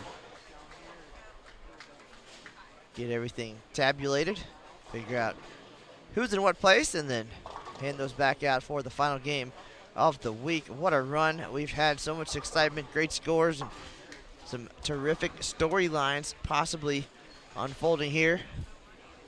Our 2 matches this round. We've got Payuk and Liz Kolkin. And our other match is Jenny Wegner of Sweden and Shannon O'Keefe.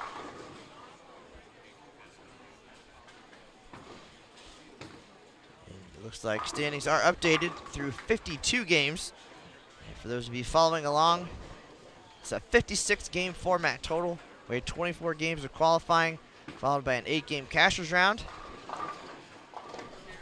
And then the top 24 advanced for 24 games of round-robin match play. So a long week. Qualifying took place over 3 days.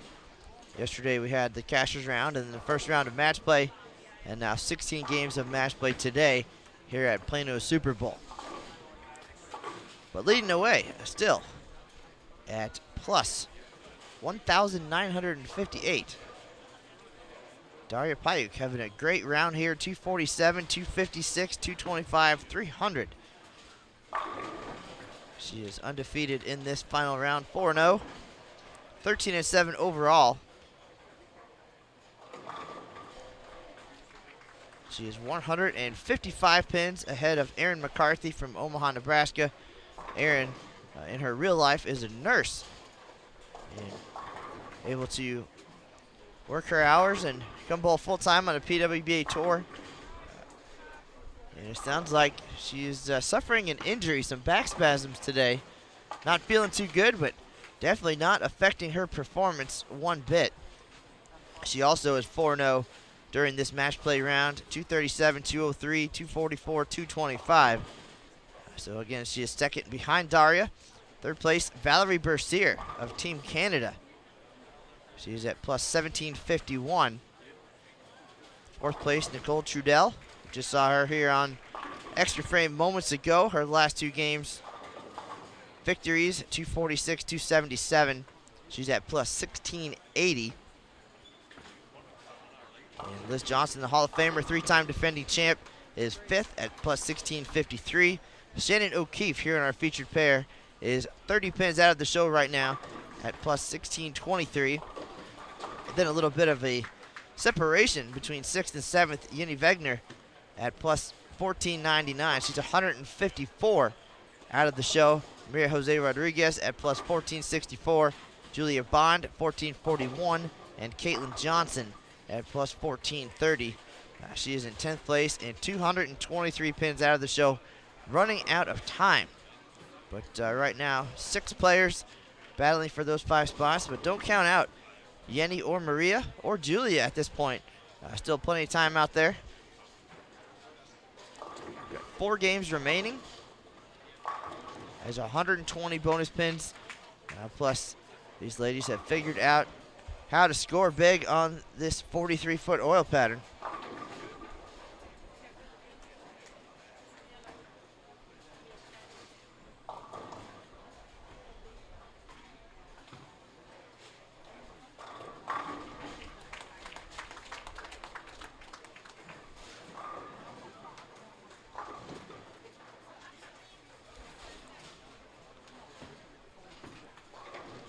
Just got a shout out for Valerie Bercier. Again, she's a member of Team Canada, so her teammates up there over the border, keeping tabs on things here on Extra Frame. Thanks for tuning in, Brittany Crawford and company. We do appreciate all the support and everybody for joining us throughout this week here at the U.S. Women's Open as we wind down. But now we're getting down to the exciting portions of the event. Daria Payuk providing some excitement last game. Couple pairs to our left with her second 300 of the week, and it looked like from here that she rolled a 10 on the last shot. So the crowd took a deep breath, and then a roar of excitement. And Erin Smith was down there to capture that on video. So we'll have that momentarily on the official PWBA Facebook page if you want to see how that transpired. But right now, Daria leading the way.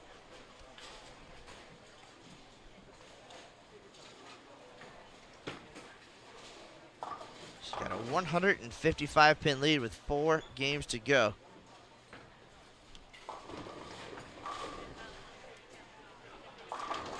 Erin McCarthy, though, coming on strong. She's got the front 5. A couple pairs to our right. She's taking on Brianna Cote.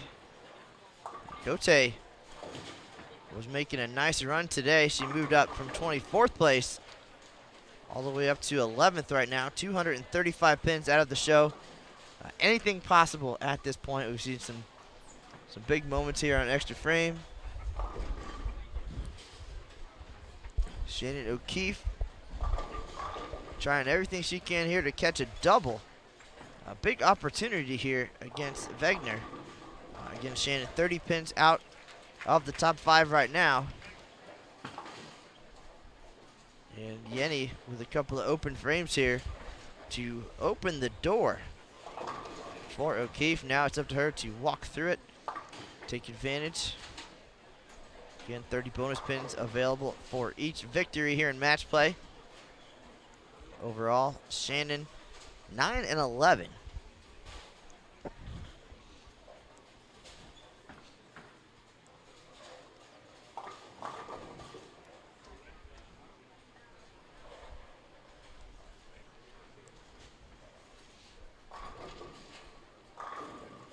If you want to see the rest of the top 24, just visit pwba.com/live, and you can grab the results for any round this week, or check out the current standings for match play round 3.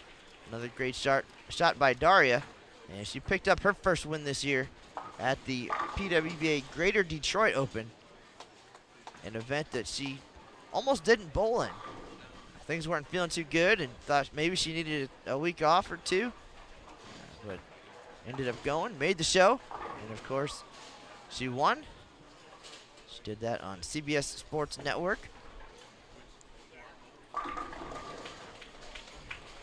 This season certainly has been a long one. This is the 13th event of the year. Doesn't sound like a lot, but considering they started in California in April and made their way coast to coast, had a couple events in Florida, from Florida to upstate New York, and then from New York down to Houston, and now here in the DFW area. So a lot of miles covered, opportunities of a lifetime, I'm sure, memories they'll never forget, but definitely a little bit tiring at the same time. A lot of games bowled since things kicked off in April, and a lot of games bowled this week as we are nearing the conclusion of this 56 game event. So yeah, grueling, but in a good way. Rewarding for sure, and what a way to end it for these 24 players here in match play at the U.S. Women's Open, third of 4 majors of the year. Good shot there by Culkin for the double. Final event of the season coming up over Labor Day weekend. That's the first weekend of September. We'll be in Richmond, Virginia for the Smithfield PWBA Tour Championship. That event only includes 16 players. So that essentially is the eligible winners from this season. Grabbing a title earns you a spot in the Tour Championship, and then any spots open are filled from the points list. So the top performers who didn't already earn a spot get the nod for that event. So something to strive for sure. Even if you don't win, for example, Shannon Pluchowski so far without a title here in 2017, but high enough in the points where she essentially will get an invite to that tournament.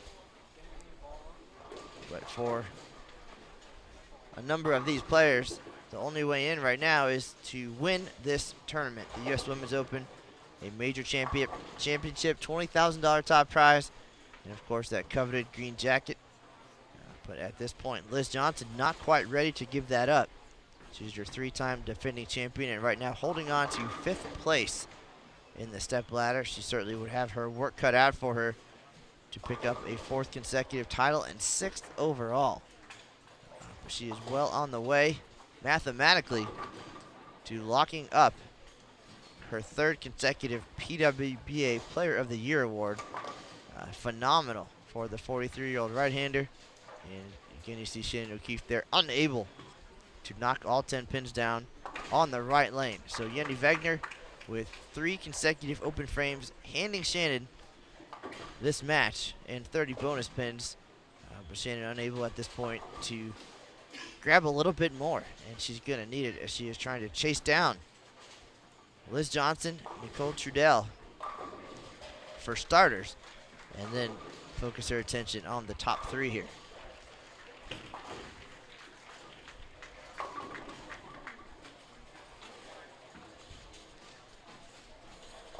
Liz Culkin right now in the 24th position out of these 24 players. But a great week, a great season. We saw Liz find success in Orlando. Came up short of making a TV show there, but played some great bowling, and some great bowling earlier this week. She was our leader on the opening day of the event, so we got a chance to chat with her. Great shot there by O'Keefe. Shannon clean through 8, but no doubles here.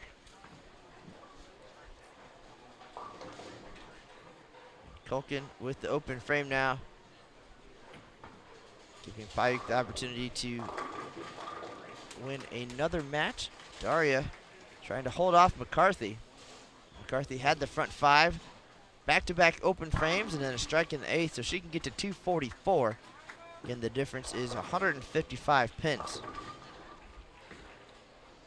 So McCarthy will have some work to do over these last 4 games, and Daria, I imagine, not interested in giving up that top spot. We'll have a traditional step ladder on CBS Sports Network tomorrow, starting at noon Eastern. Number 5 seed will take on number 4. The winner will advance to meet the number 3 seed. That winner will go to the semifinals to take on a number 2 qualifier. And then the top seed will have 1 game to bowl for the title and $20,000 top prize. If you're in the DFW area, please come on out. We'll have 4 TV shows being taped tomorrow here at Plano Super Bowl. We'll start with the live show for the U.S. Women's Open, and we'll follow that up with tapings for the Orlando Open, St. Pete Clearwater Open, and Nationwide Rochester Open. So 4 TV shows, a lot of great talent. Some of those ladies bowling right now here in match play of the U.S. Women's Open. A couple at the hotel resting right now. Be a long day of competition tomorrow. Danielle McEwen, for example, bowling match play right now, and she is on all 3 of the other TV shows. So McEwen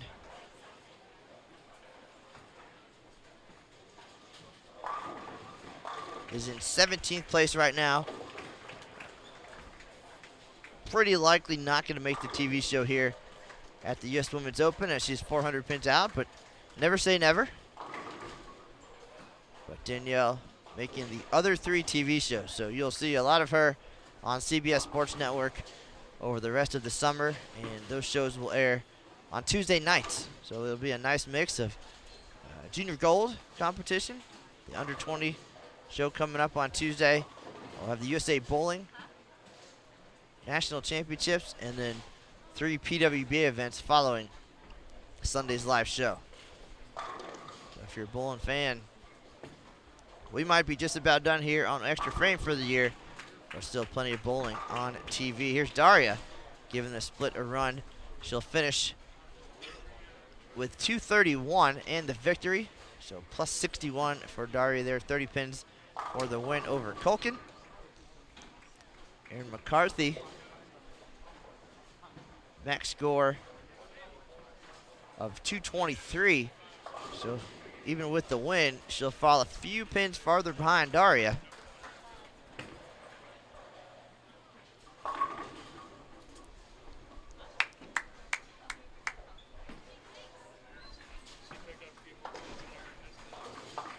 Nicole Trudell in a nice match with Bercier right now.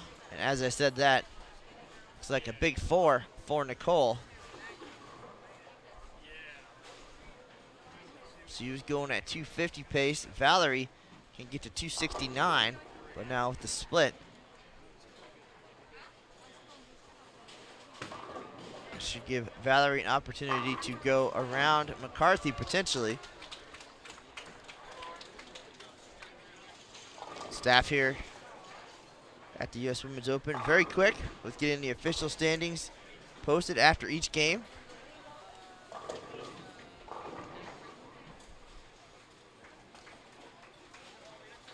But doesn't mean we can't do some quick calculations here in the live stream booth as we watch the end of our matches here.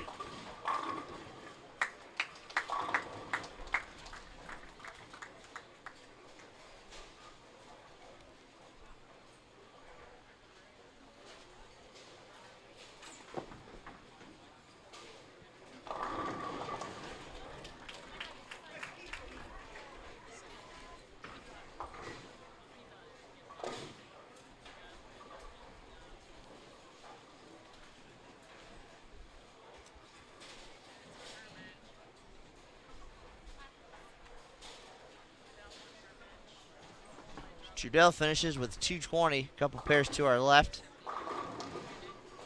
Valerie Bercier is going to win this one.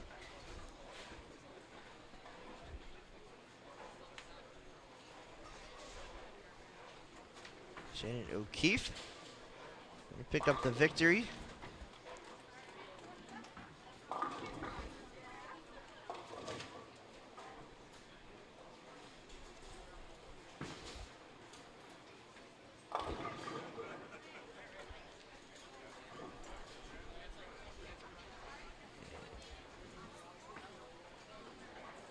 Looks like Liz Johnson just bowled 279 and a win, so no way is she gonna let Shannon O'Keefe catch up.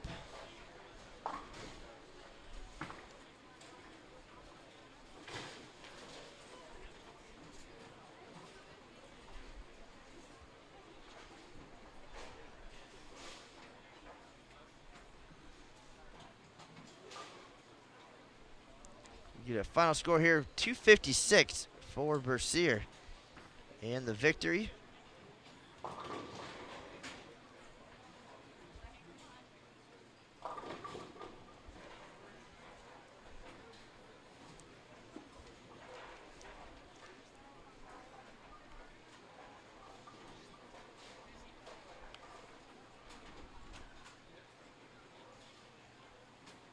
All right, so unofficially, by my calculations now, Daria Payuk still leading the way at plus 2019.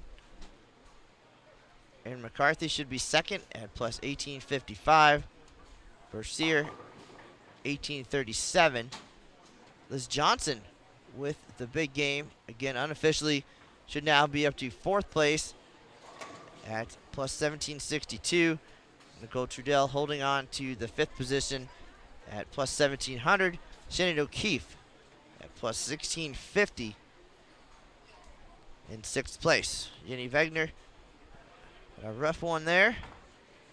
So she'll lose a few pins, but we'll have the updated standings for you in just a moment.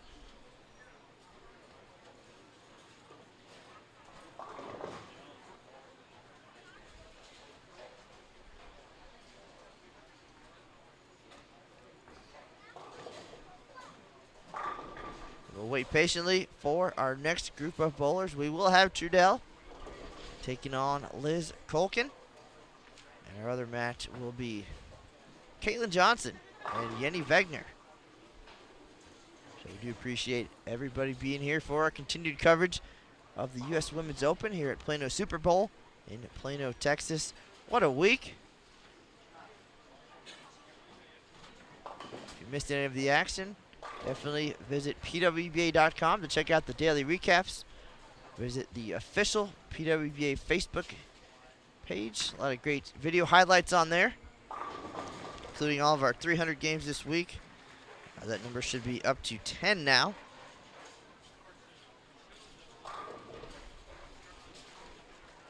We'll have a recap tonight. We'll meet our 5 finalists for tomorrow's TV show.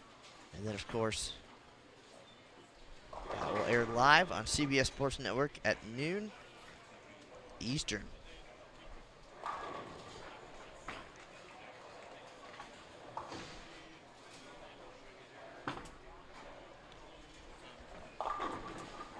All right, Tolkien, not wasting any time, getting underway here.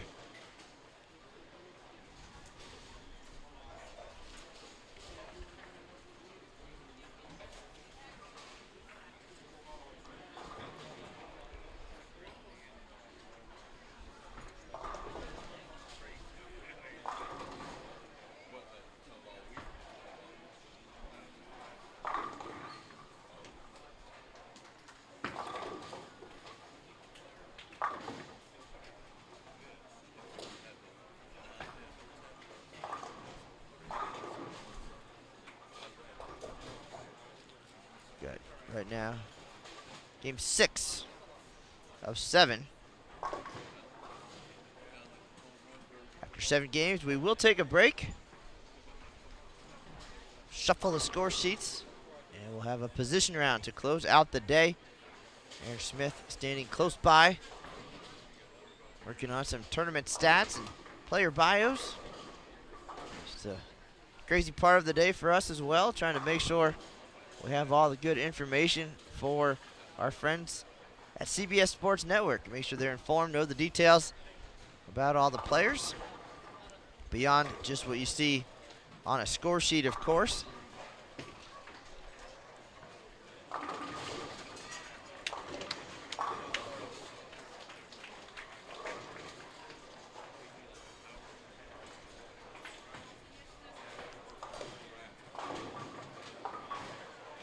Here's Caitlin Johnson joining us. And get to see a little bit of her coming up this week on CBS Sports Network on the Under 20 TV show from Junior Gold. Check it out, see how she does on the biggest stage in youth bowling. She certainly is holding her own here against the best women in the world. Caitlin still hanging around the top 10 here. Few games to go. We'll have our 53 game standings in just a moment.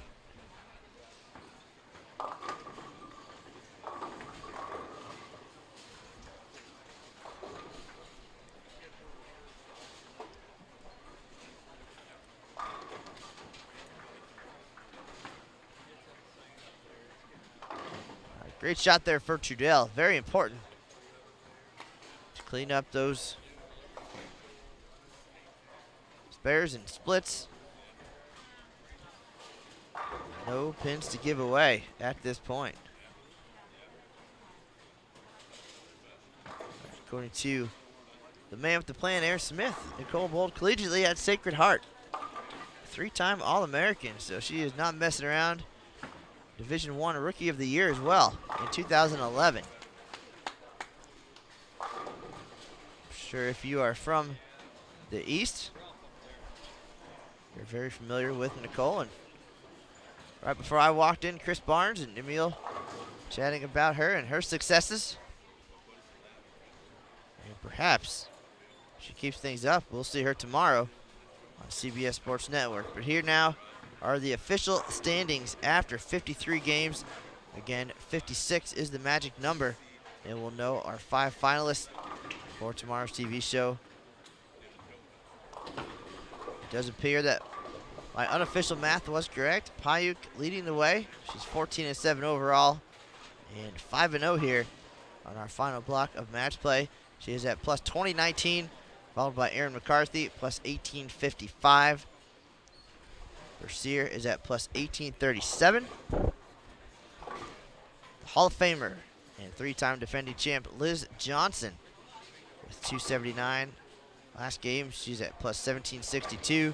Trudell plus 1700, and Shannon O'Keefe at plus 1650.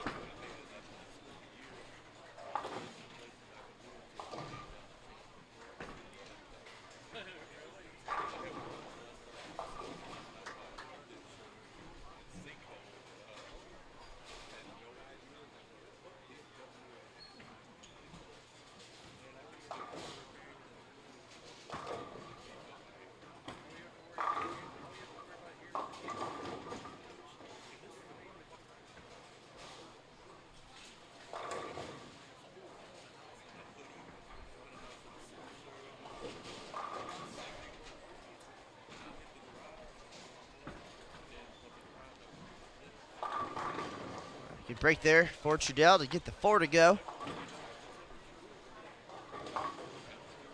Jenny Wegner drops to 8th place.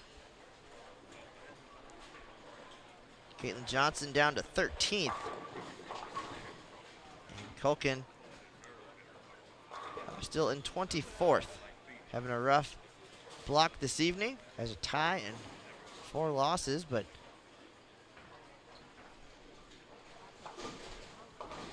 we'll see much from her down the road.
All right, so halfway point of our 54th game of the week.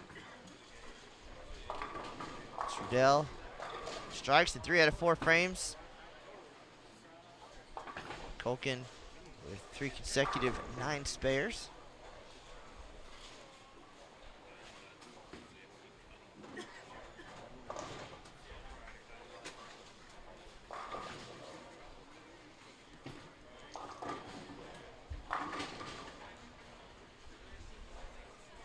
Around at who's nearby. Payuk and Bercier doing battle. A couple of players to our left. Doesn't look like a lot of strikes happening on that pair. And McCarthy Down yonder to our right, taking on Julia Bond. Julia in 7th place right now, 161 pins out. So she is our biggest threat outside of the top 6. Shannon O'Keefe is 50 pins behind Trudell right now. O'Keefe to our left as well, so keep an eye on everybody we can and let you know what's going on. It's going to get a little bit hectic here towards the end of our position round.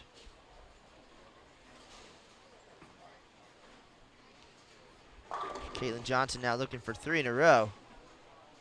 And she delivers. She is in 13th place. 296 pins back. Just ahead of her, Stephanie Johnson, a local standout. 2015 PWBA Rookie of the Year. Missed most of this season after having her daughter, Kinsey. She came back in dramatic fashion, making the TV show in Orlando in her first event back. A homecoming of sorts for her. So we'll see her on CBS Sports Network coming up in August. That TV show, again, will tape for delayed broadcast tomorrow afternoon.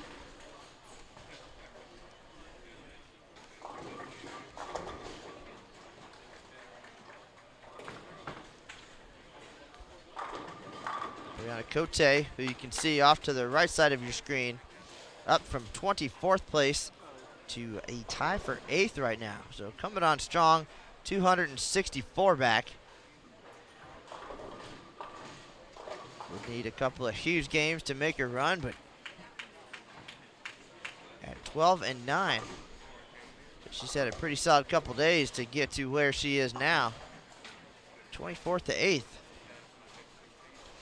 Last year we saw Shani Pluhowski as the only left-hander in match play go from 24th to the #1 seed for TV before losing to Liz Johnson. But what a run for Shannon, who again is the only left-hander in match play this year, currently in 17th place.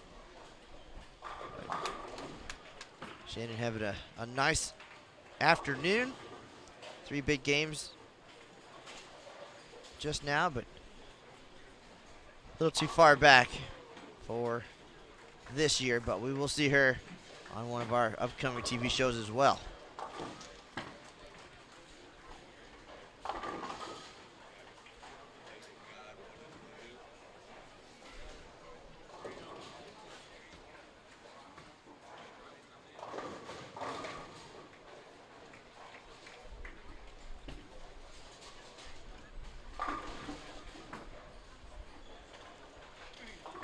Trudell now looking to extend her string.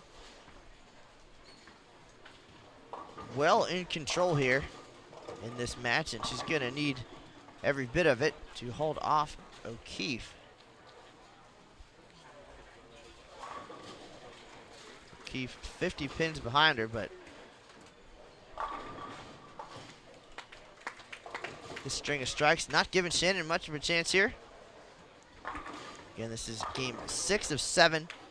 Then we'll come back for the position round, which will be the 8th and final game of this block.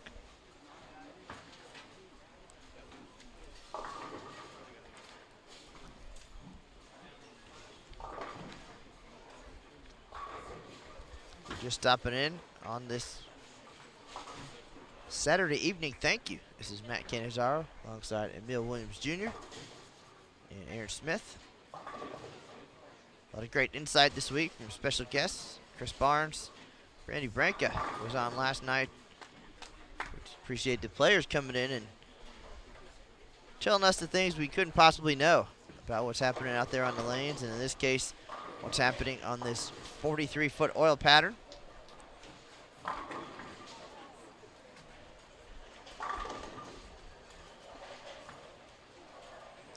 Off behind the scenes right now, the TV set for tomorrow being built.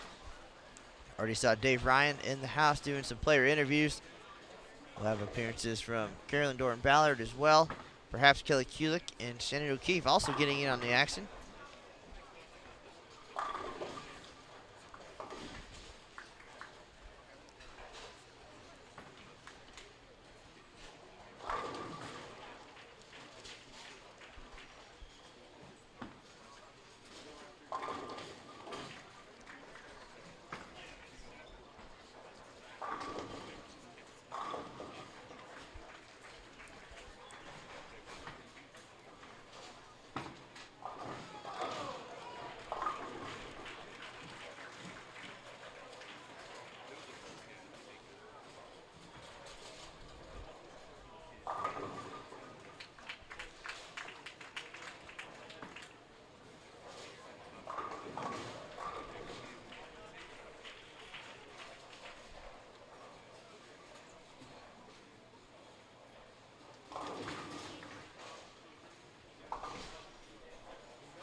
Here's Trudell looking to close things out against Culkin in a big game with some safety net attached to it here.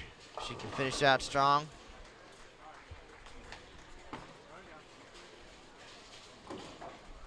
Former collegiate standout again at Sacred Heart, 2011.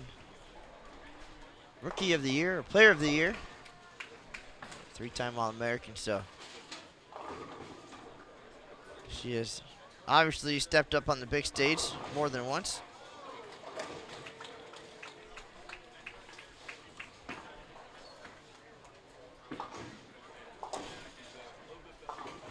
And some of the players we were making note of a little far away to see how they're doing exactly this game. But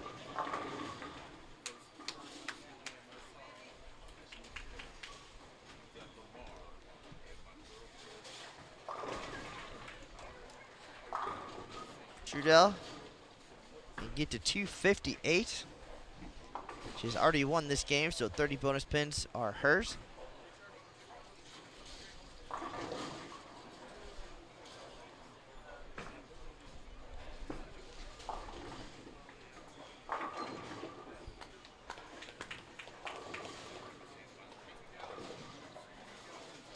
Bercier picking up some steam against Payuk down to our left.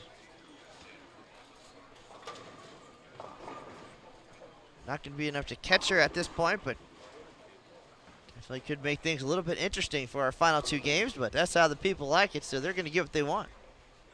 Drama.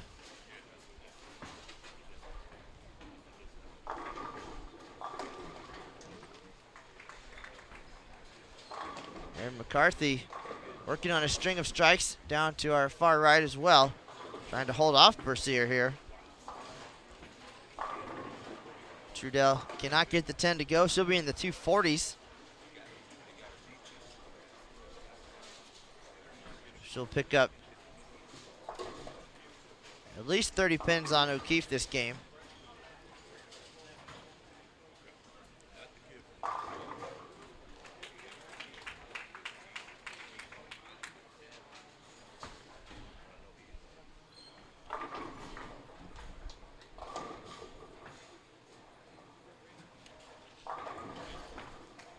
Perhaps Emil Williams Jr. can get a better look at some of the scores down to our left. Payuk and Bercier getting into the 10th frame now. Trudell finishes with 248. She'll go to plus 1778.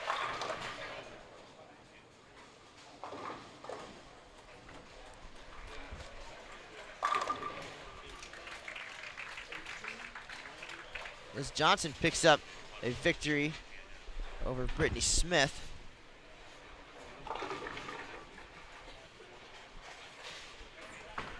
Liz shooting 193 in the process, however. She stays just ahead of Trudell with 2 games to go.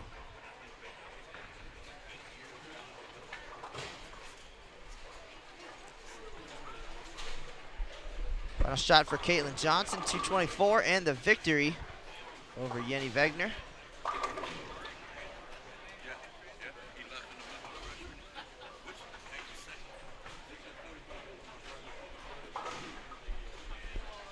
Payuk in her 10th frame.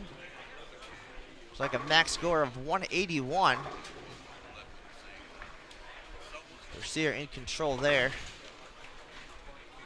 And a 223 max score for her. So we'll get you that final score in just a minute. Culkin gonna finish things up here, along with Jenny Wegner.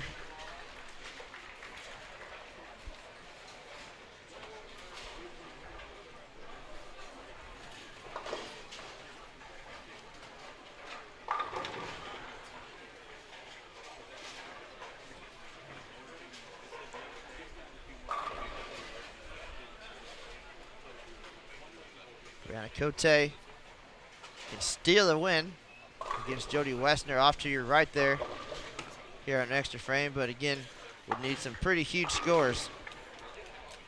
And Westner's actually going to win this game, so Brianna Cote running out of time, but what a run for her, going from 24th position all the way up into the top 10, and still some room to get a couple more places with 2 strong games. Indeed, she was after the first day finished round 1 in 22nd. But as you mentioned, was the cut number for match play. We know it can be done. We saw it last year. What Bercier can do is shoot 202.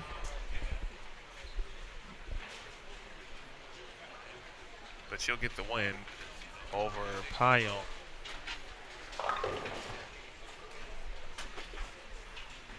Julia Bond.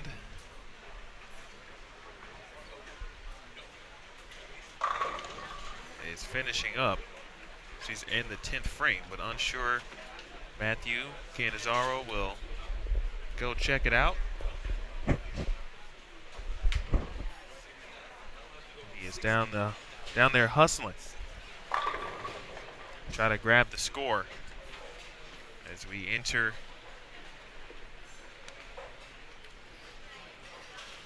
the final couple games, the home stretch.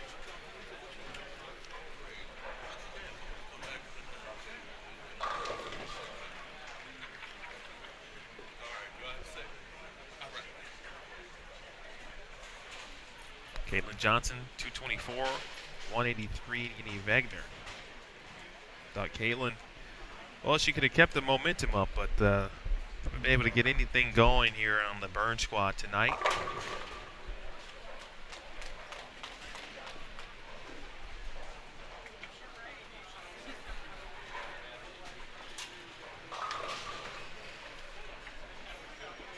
.201 for Bercier. 181 for Daria Payon.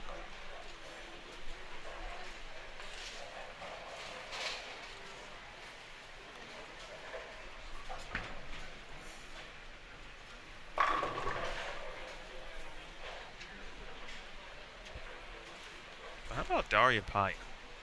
We've talked about her a bit, but finishes 23rd last year as an amateur. This year as a full-time member is leading the U.S. Women's Open. I remember seeing her make her way through match play. She was just so excited to be there. She knew that she was still very young, very inexperienced, raw talent, but she appreciated the opportunity and used it as a learning experience. And she is very active on social media, so the opportunity to read her thoughts along the way, definitely not shy with those feelings and just what it meant, knowing that not that she didn't belong there, but that she was the new kid, and she had to earn her way. And there were some very talented players who taught her a couple of lessons during those 24 games, but invaluable experience for her, both for confidence and really learning to play different parts of the lane, learning some new equipment. And she even told us last night, just the versatility is so important.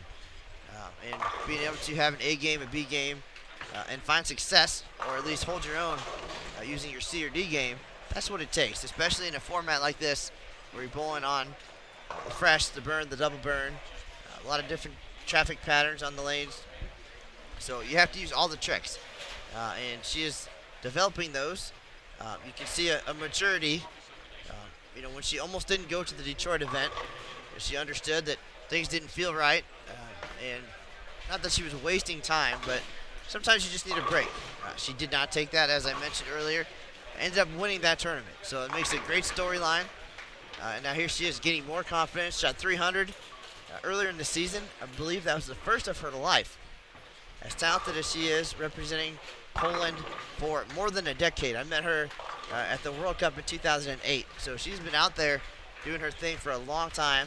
That was her first 300, followed it up closely with another, and now 2 here at the U.S. Women's Open. So you can see her exuding that confidence. Winning will do that for sure. She was very tentative on TV at first, and then the strikes started to come.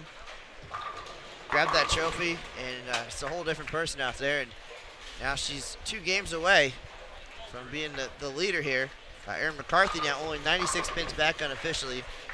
Erin also with some experience. She was the top seed at the USBC Queens in 2015. Came up a little bit short again to Liz Johnson. And so Erin now, despite not feeling well, having some serious back spasms, and you can tell every time she moves and turns around.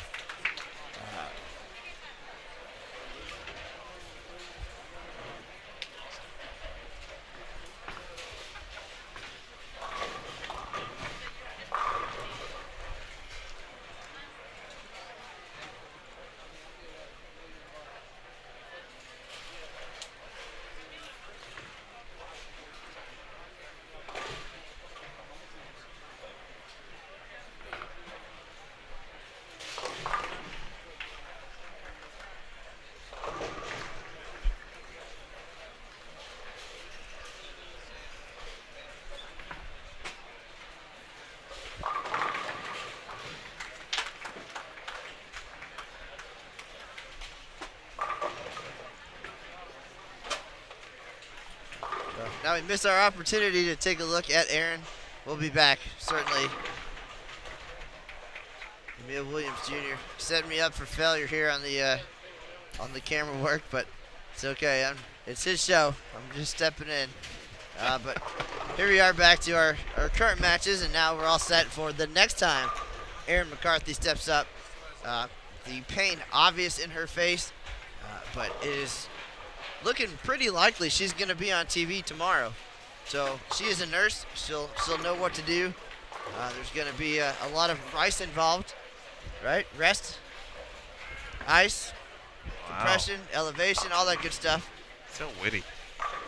Well, all the nursey things that need to happen in the next 15 hours or so before she's here for the practice session tomorrow. But whatever she's doing, it looks painful, but she's having a great round here. So we'll have the updated scores after 54 here in just a minute. Right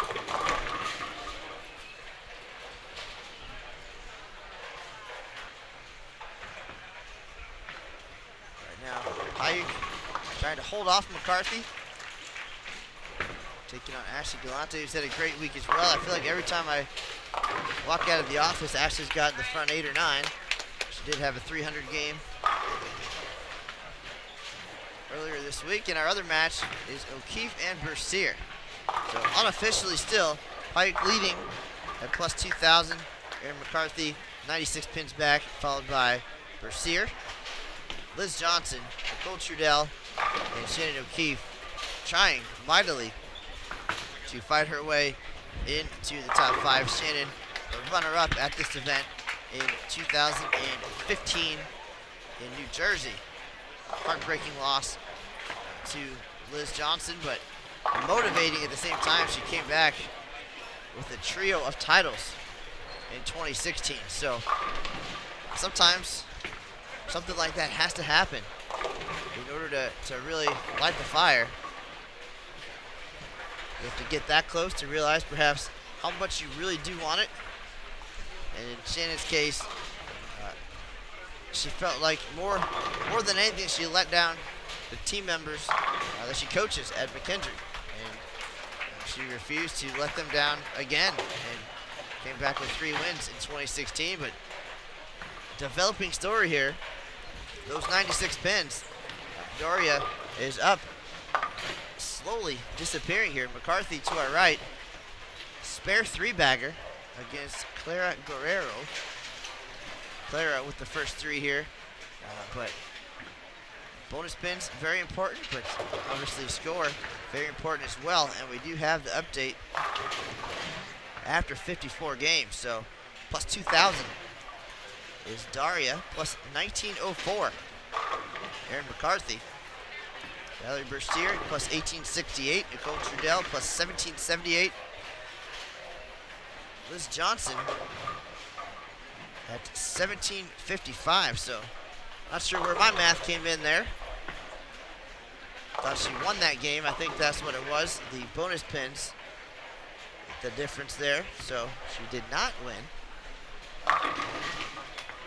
And Shannon O'Keefe now in 6th place, 95 pins back. And I think, Emil, looking at the numbers, that's probably it at this point. A 6-player race for 5 spots, with Shannon O'Keefe having a lot of work to do. Julia Bond is 7th, 209 pins out. Jody Westner is 8th, 283 pins out. So if I was going to be a betting man, 6-player race here. Shannon O'Keefe with a lot of work ahead of her, but some young talent ahead of her just trying to hold on. So you have the charging veteran, and you have the young talent, the potential squeeze factor, or a terrific opportunity for these young players to establish exactly what they're all about here on the PWBA Tour. So they've experienced enough, they're talented enough, their accolades speak for themselves. Valerie, a member of Team Canada, and Nicole Trudell, a collegiate standout, an All-American. So this is just their opportunity to jump out into the spotlight. They've handled it well through 54 games, and now time to bring it home. Well, I go back to last year, and it was very similar, which, again, it's the U.S. Women's Open. When you get down to games 55 and 56, there is generally somewhere between, obviously, the top 5 and down to 8 and 9, for example, to potentially make the show. Last year was Jody Gawlik, Clara Guerrero just missed by 43. Rocio Restrepo missed by less than 100. And we have a similar situation, but less players, as you mentioned. This year it's Julia Bond, who is 7th. And right now, 200 pins back of 5th. And Shannon O'Keefe, of course, at 95 pins back. So it looks like, as you mentioned, Shannon O'Keefe can be the difference some way, some form or fashion. Whether it's doing enough to make the show, at this rate, she's going to have to face Liz Johnson. And wouldn't it kind of come full circle for Shannon O'Keefe if she has to beat Liz Johnson to go around Liz to make the finals of the U.S. Women's Open? Definitely a redemption opportunity. Great storyline. That makes our jobs a little bit easier. The two former Team USA teammates, they've won world championships together.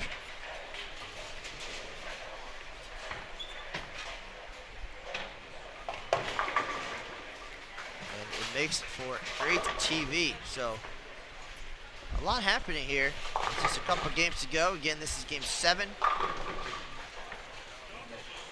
We'll shuffle things after this game and get situated for our position round. Daria Payuk trying to hold on to that #1 spot. Erin McCarthy paired to our right. After this shot from Shannon O'Keefe, let's take a look over at Erin. Here's McCarthy. Now watch after she throws the shot and turns around. Nice break there on the 10. But you can tell, wincing, limping, having back spasms here. But what a gutsy performance. That's amazing.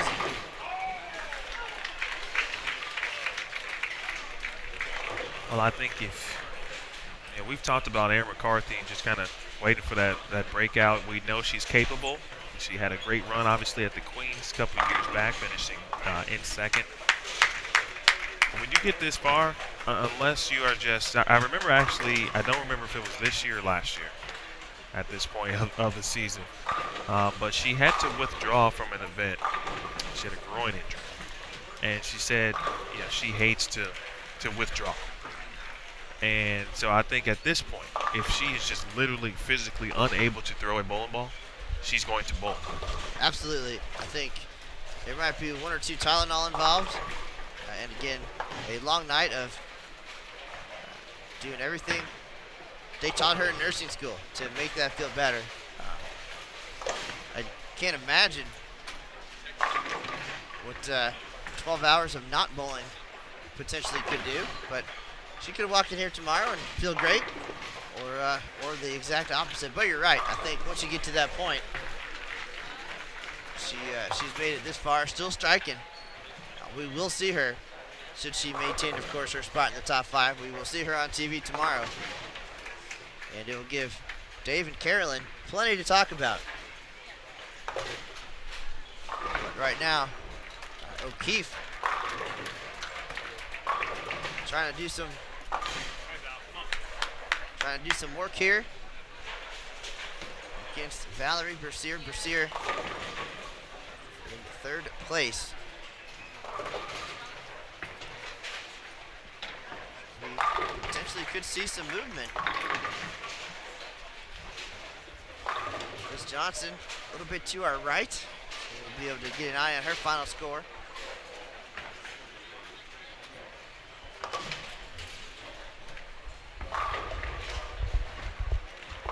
Galante steps back and she'll reset. She's had a terrific week, and I'm sure we'll see her on TV down the road. 2018 season schedule already up on pwba.com. Check that out. Nice break there for Valerie, getting the 7 to go. So her first strike here in this match against Shannon O'Keefe. 2 pins separating Guerrero and McCarthy right now.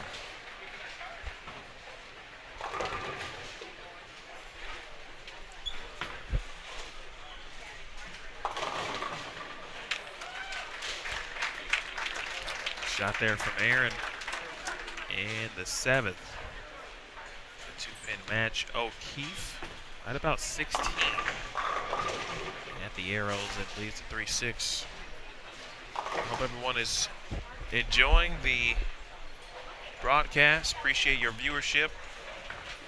Final regular season event of the season. 3rd major of the season. The 4th and final, of course, will take place the Smithfield PWA Tour Championship.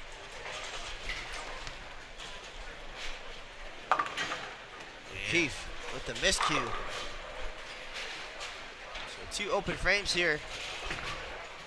In kind of a must-win situation for Shannon. It is in more ways than one. Of course, 95 off the show right now, and bowling the player who is in 3rd currently. So you can help yourself in multiple ways with a win here.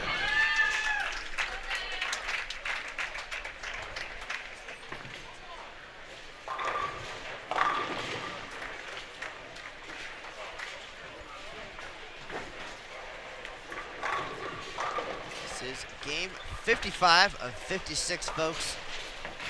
And we're having some drama. Aaron McCarthy off to the right there, misses the 10-pin.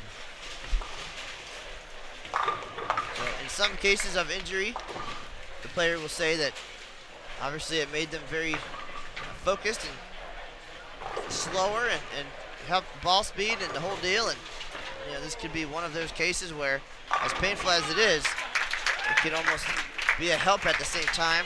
As Daria doubles up now, so she is closing that gap. With Ashley Galante trying to hold on to that top spot.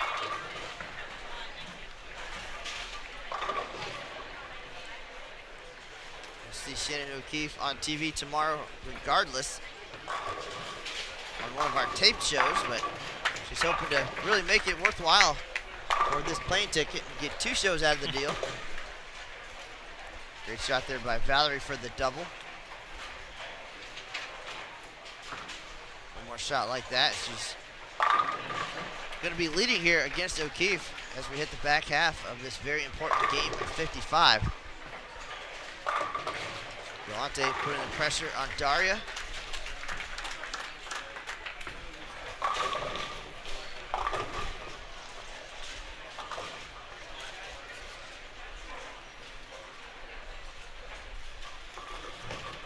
Trudell working on a string of strikes of her own. She is on her way to beating Jenny Wegner this game.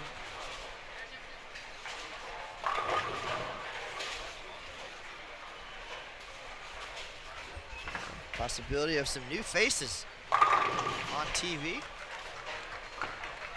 Aaron Smith working diligently in the back room, getting the details on the players.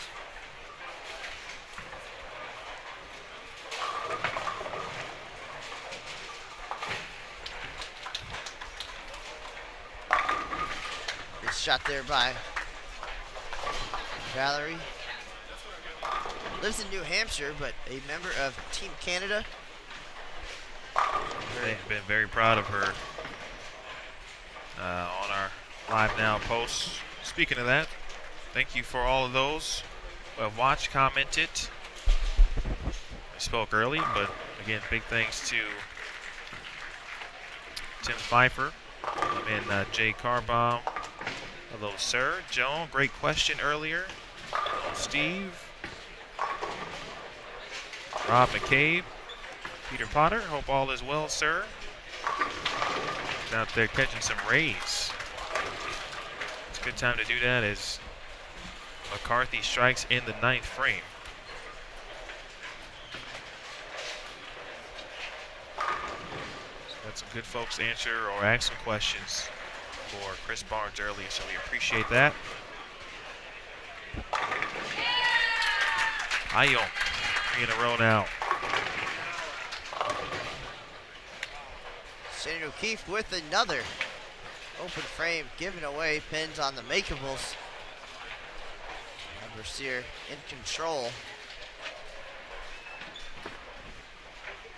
Back-to-back open frames on lane 24 for O'Keefe.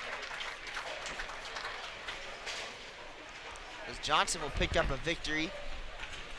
2:17. Brianna Cote finishing up, but cannot get past her.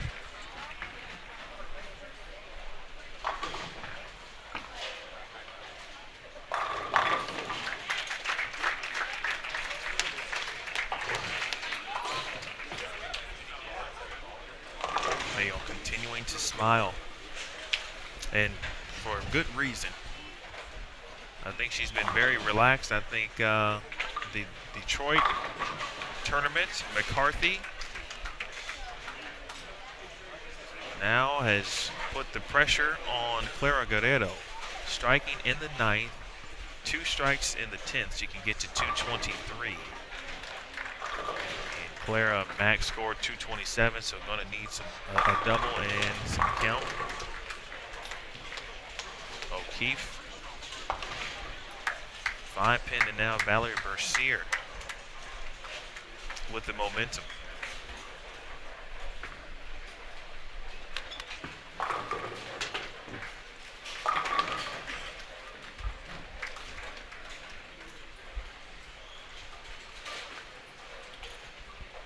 So 9-pin there for Aaron.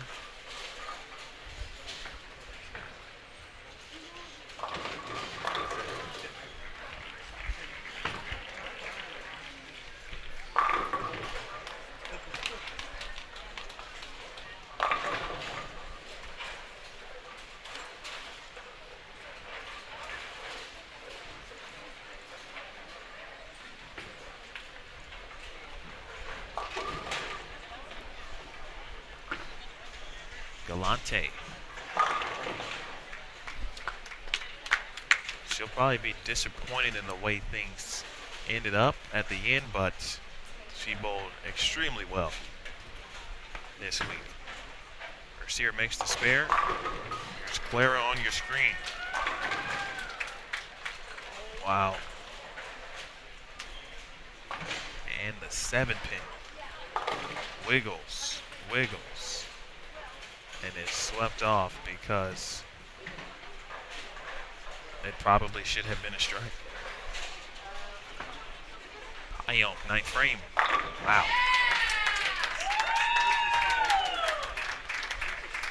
She's got the international crowd behind her. Good representation this week. 16 different countries. Daria hailing from Poland. Bercier from Canada.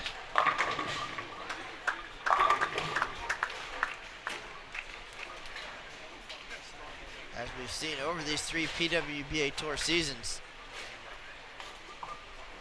standouts across the world Coming here to test their skills against the best.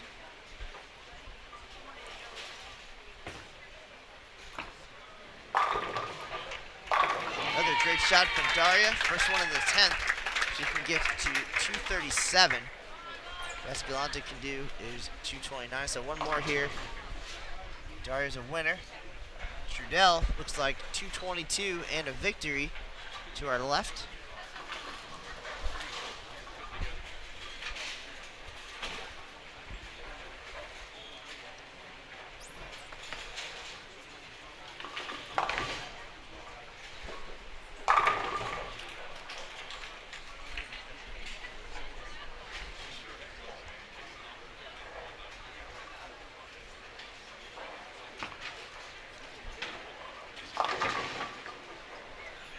Daria with the split gives Ashley an opportunity to steal the much needed 30 bonus pins here. Daria will be plus for this game, but McCarthy potentially could make up some pins here if Ashley's able to throw a double.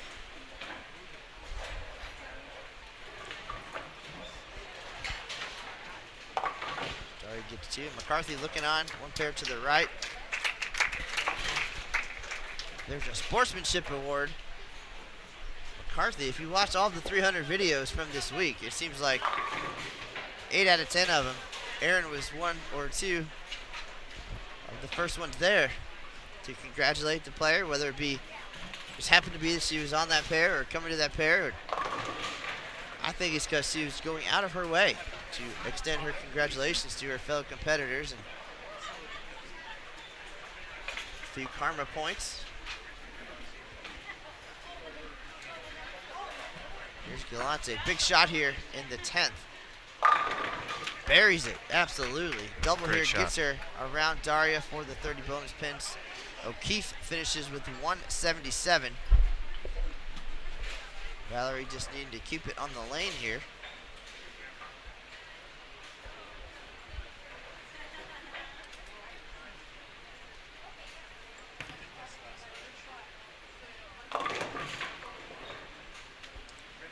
Doesn't get the double, but does get the bonus pins.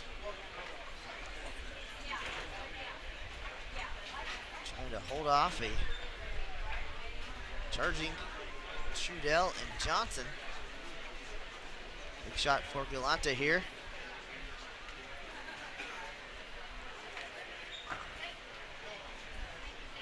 And the 10 will not go. Bonus pins go to Daria.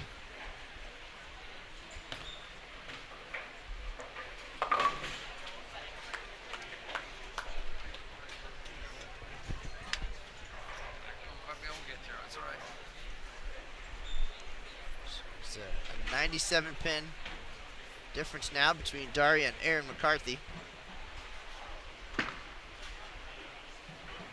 Those 30 bonus pins right there were huge. Daria stepping up though. Back half of the game to get to 223 after a pair opens the start.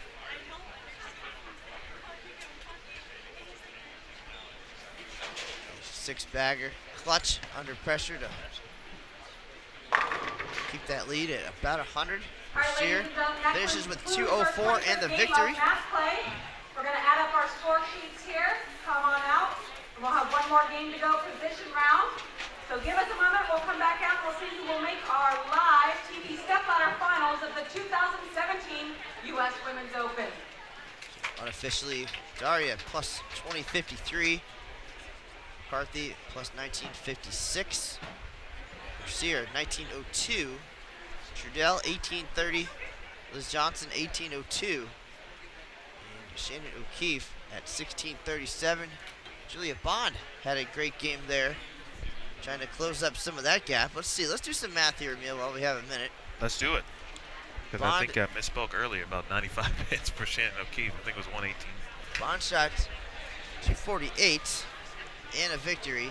So she is now at plus 1624.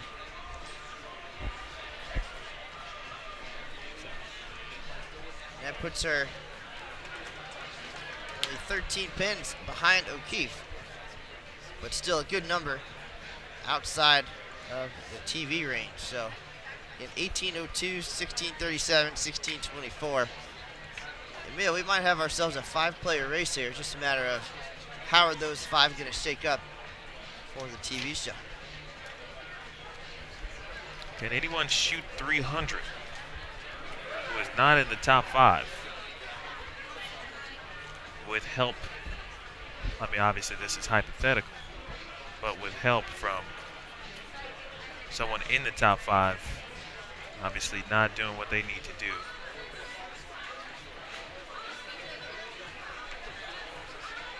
Is it unlikely? It Yeah, is, maybe, but who knows? It would take a game of less than 150.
All right, folks, we have reached the conclusion of a very long week, but a very long, exciting, prosperous, and exhilarating week here at the U.S. Women's Open. Game 56 of 56, the position round.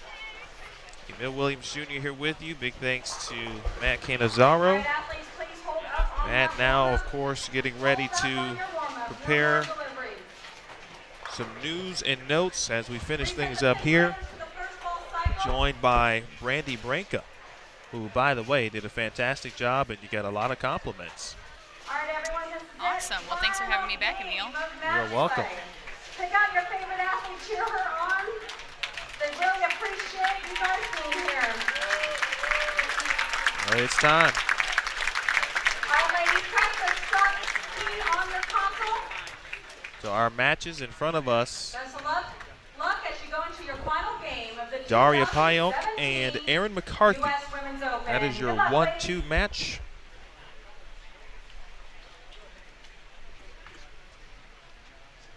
McCarthy with a, or excuse me, Payonk with a 97 pin advantage over Erin McCarthy for the top seed. Valerie Bercier taking on Liz Johnson.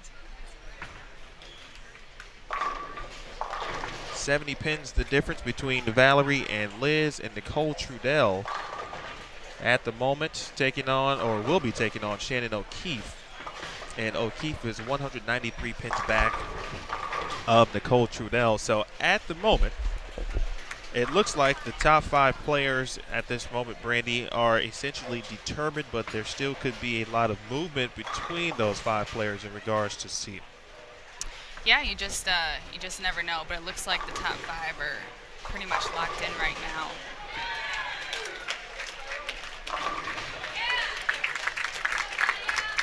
Daria has gained the admiration, I mentioned this earlier, of fans across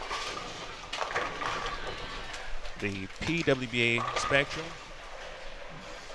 She has gained fans here this week at Plano Super Bowl just by her performance. And now trying to essentially hold on to the top spot. One game to try to win a U.S. Women's Open. Erin McCarthy has been the top seed at a major before. It was the 2015 USBC Queens. No. On the messenger. But Erin McCarthy has been battling some back issues this round and literally gutting it out. And she's still got a chance to be the top seed. Pretty impressive. Yeah, to bowl with an injury like that, especially with her back, I can't imagine what pain. She had to step back from the approach right now. Yeah, I just can't imagine what pain she's going through. Try not to count the frames at this point, but she's just got a few frames left to get through. But can't let the frames obviously go by the wayside. Still something on the line. Liz Johnson and Valerie Bercier. How about Valerie Bercier? A non-member, Bold Rochester nearly made the show there. Liz Johnson connecting on the 210. Bercier nearly made the show in Rochester, was a part of the group stepladder finals. Yeah, I was talking to Erin last night just about Valerie and just, you know, the 2 stops that she's bowled. I mean, she's bowled phenomenal at both of them. And she's going to make a show here at the U.S. Open. And like you said earlier, almost made the show at Rochester as well.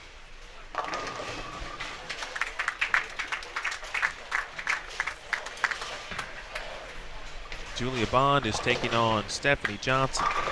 That match is the 7-8 match. But Julia Bond has bowled very well this week.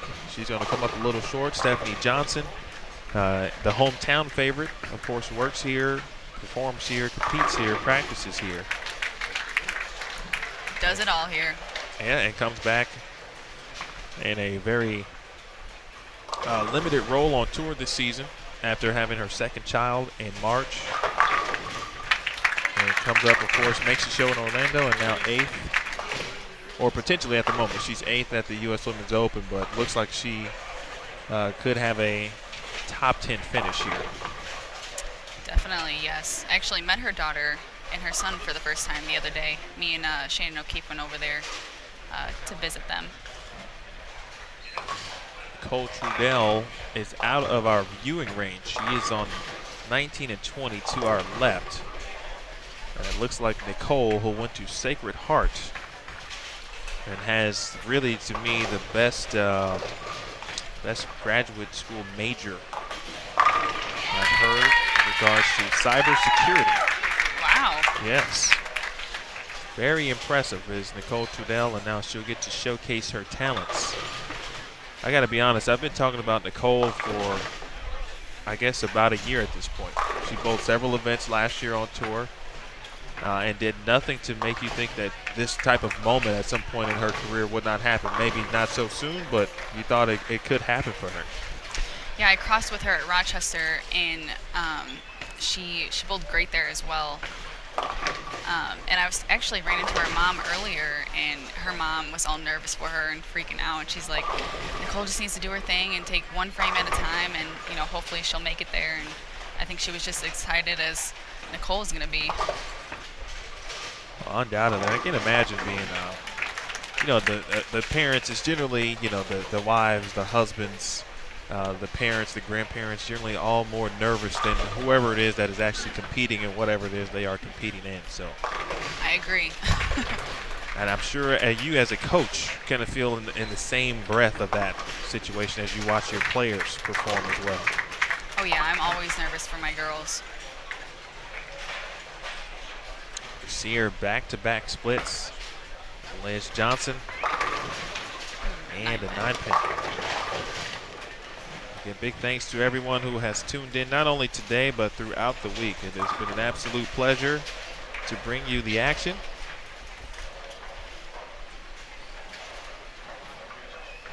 Brian McLean, who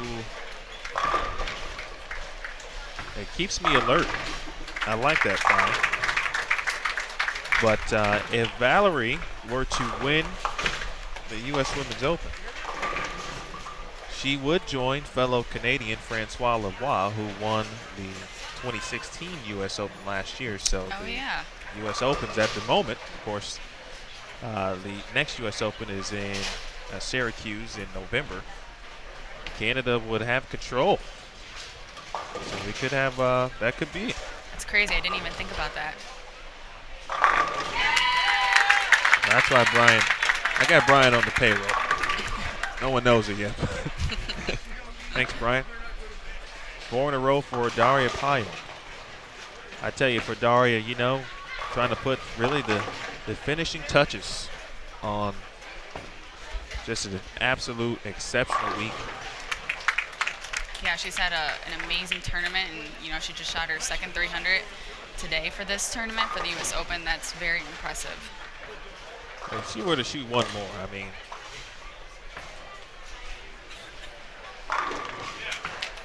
first of all, we'd have to check to see if that's been done. I don't think it has.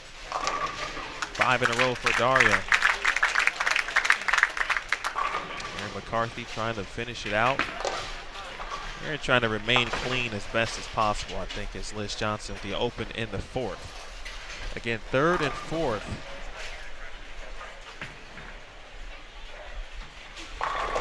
That's 70 pins the difference with Bercier ahead of Liz Johnson. Just 54 pins separate McCarthy and Bercier, so 2nd to 3rd is just 54 pins.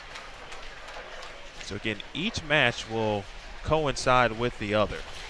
In regards to the top 5, Nicole Trudell right now is trailing in her match with Shannon O'Keefe.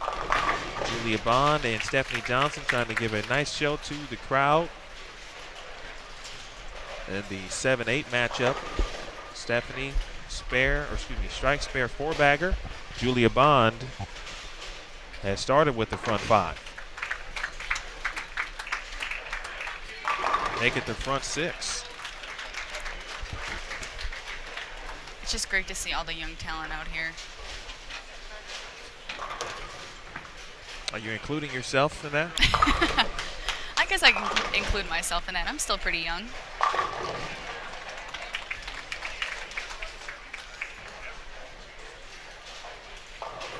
Final game, Getting the finalists about determined. No one looks like is going to, although we certainly could, with Julia Bond starting with the front six. Even if she does shoot 300, it wouldn't get her to where she needs to get to. She will come up just shy of the TV show. When you talk about giving it a run, well, she definitely did. Yeah, she bowled great today. Had 2 little bad games, but I mean, overall, she's had a great tournament. And to finish out the last game, if she shoots 300, I mean, 56 games, that's a lot.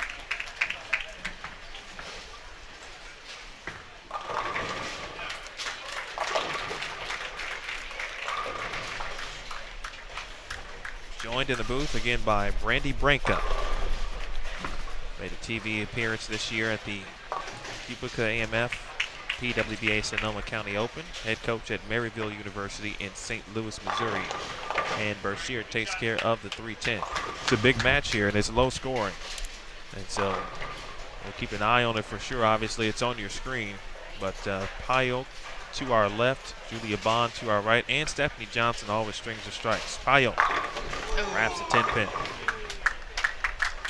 It's at the point now, the fans, if Daria does not strike, and the way she doesn't strike, it draws an extreme reaction from the crowd. They're just used to seeing her striking all the time. She has done all of that and more, especially today, to kind of separate herself and look at LJ throwing pins around. Nice little messenger right there. Lizzie J doing damage. Stephanie Johnson left the pocket 7-10 in the 8th frame. Trying to finish it out strong again in front of her home crowd. Her husband Chris is here. It's been a good week, Brandy. It has. It's been a great week. Tomorrow, we'll have 4 TV shows, and of course,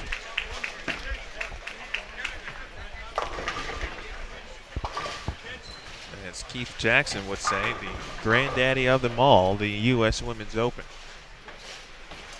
Can't believe it's the last hurrah this summer. Indeed it is, and that is where it is certainly bittersweet.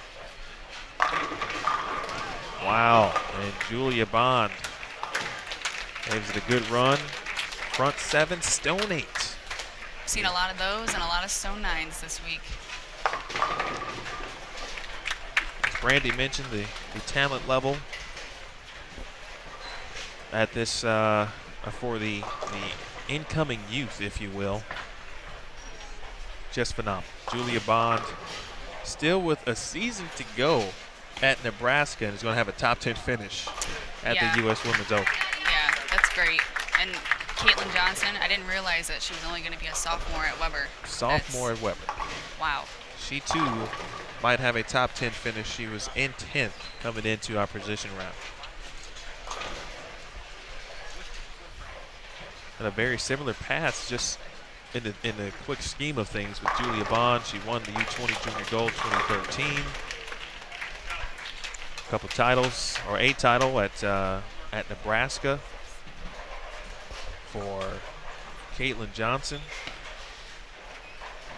Bowled very well at Junior Gold, and the first sign of trouble for McCarthy as she is trying to literally get through game 56.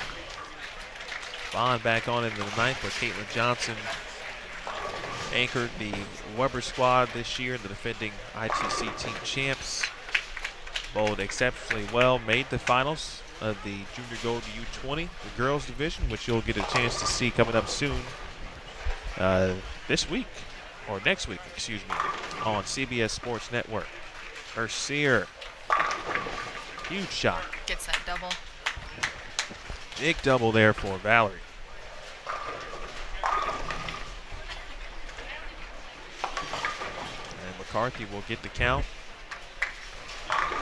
Stephanie Johnson, 8 pins on the exact same lane. Same lane as Julia. What are the odds of that?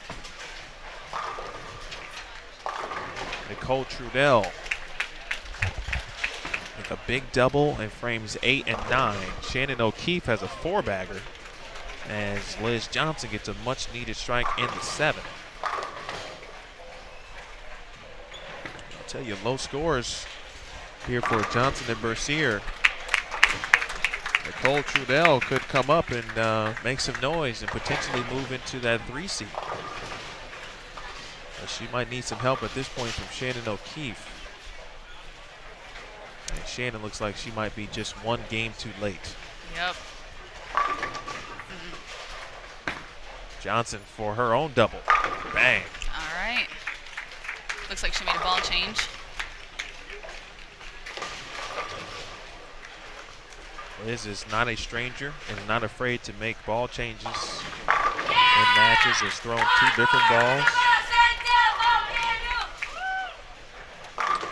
And some cheers. must be back at Weber right now.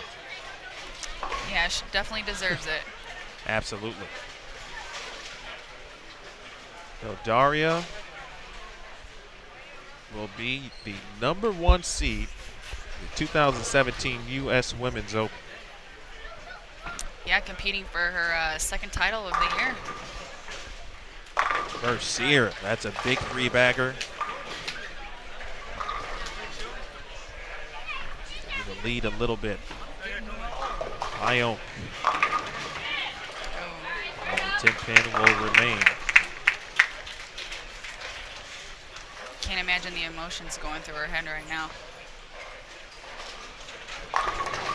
I tell you what, when we came into this year, we talked about potential rookies of the year. We said Daria, we said Verity, we said Brittany Smith, Daria Kovalova, and all of those players have proven to be worthy of that title. And Daria looks like, with this top seed, can't think of the math at the moment, but it may be, if not all but over in that regard. At the very least, she'll be able to take care of it. And those two will have the opportunity to do cool things at the Smithfield Tour Championship for the right to take home that honor. It's all points based, so keep that in mind. Bercier. Interesting way to attack that 2-8. Yeah, I thought she was going to miss it left for a second. That's a lot of confidence right there in your game. I would have missed that thing by a mile. A shot for McCarthy. A quick look over at Julia Bond. It was a very well-bowled match as Stephanie Johnson shoots 235. It will not be enough. Liz Johnson trying to rally here. I'd say it was a great ball change for Liz. Probably regretting not doing that a little bit earlier. Well, she's got, and you don't know how the rest of the games went in regards to whether or not she needed to make a change at some point, but she can get to 212 and still win this match, which would help her potentially in the seeding. Erin McCarthy needed that one, and looking ahead between second and third and try to remain in second. In regards to the step ladder, Julia Bond, one more strike. Another, she'll be at 279. Liz leaves the 10 pin in the 10th frame. So the best now Liz can do is shoot 191. Bercier could go strike at any type of spare in the 10th and win by 1 and grab the 30 bonus pins. Yep.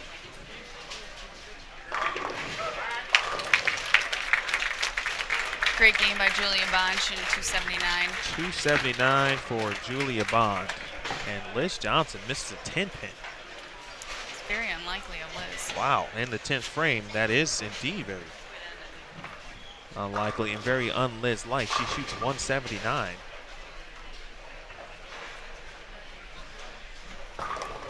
Shannon O'Keefe to finish things out.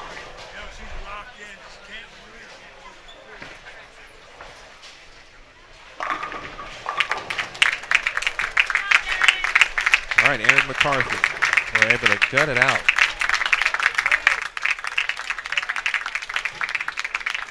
At 195.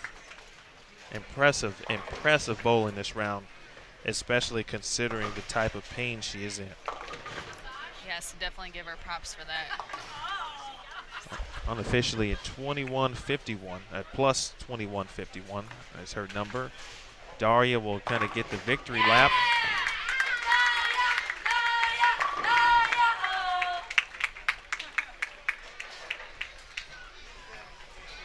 Meanwhile, Valerie Bercier has to shoot a 2.7. She just made a 2.8. She gets one, they tie. She makes it, she'll win the match. She gets one. They're gonna tie.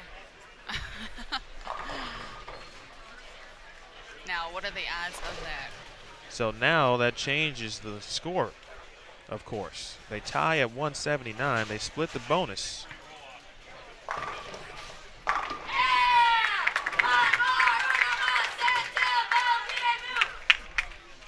$20.96 unofficially for Bercier. $20.26 unofficially for Liz Johnson. And it looks like Nicole's going to shoot. Spares us 214. Wow. Well done. Well earned. Daria Pyle. Impressive bowling. Yes, phenomenal bowling. Dare we say, the future is here. At one point in the season, Daria did not feel good about her game. Wasn't that confident. She shot 300 in Detroit, an event that she almost did not compete in. She felt so bad about where she was in the game. And now, won a title, of course, in Detroit, and the #1 seed at the U.S. Women's Open. 236 O'Keefe, is that right? 214 for Trudell? Yep. So Trudell loses the match. So unofficially, Nicole Trudell at 20.44.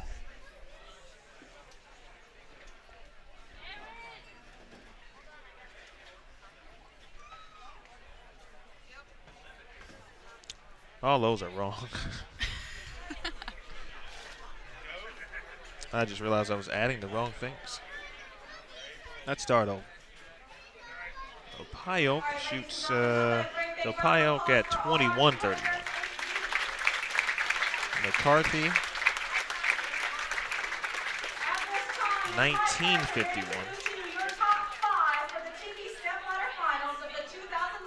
Valerie Bercier. We're going to start with our number 5 seed from Deerfield, Illinois, our reigning Player of the Year and the defending champion, Liz Johnson. Lizzie J. Her opening round opponent and the number 4 seed from Bridgeport, Connecticut, Nicole Trudell. And Nicole Trudell. Bumps up for the 4th seed. First TV appearance. The winner of that match will go on to face the number 3 seed from Trudell Derry, shoots New Hampshire, plus Valerie 18.44. Bercier. Apologize for that, folks. Plus 18.44. Liz Johnson. And then the winner of that match Plus will go on to 18, face our excuse me, number plus 2 player from 18.26. Omaha, Nebraska, Valerie Erin Bercier plus McCarthy. 18.96. Erin McCarthy gutting it out to get to plus 19.51. And Daria Pyle plus 21.31. Please put your hands together for Daria Pyle.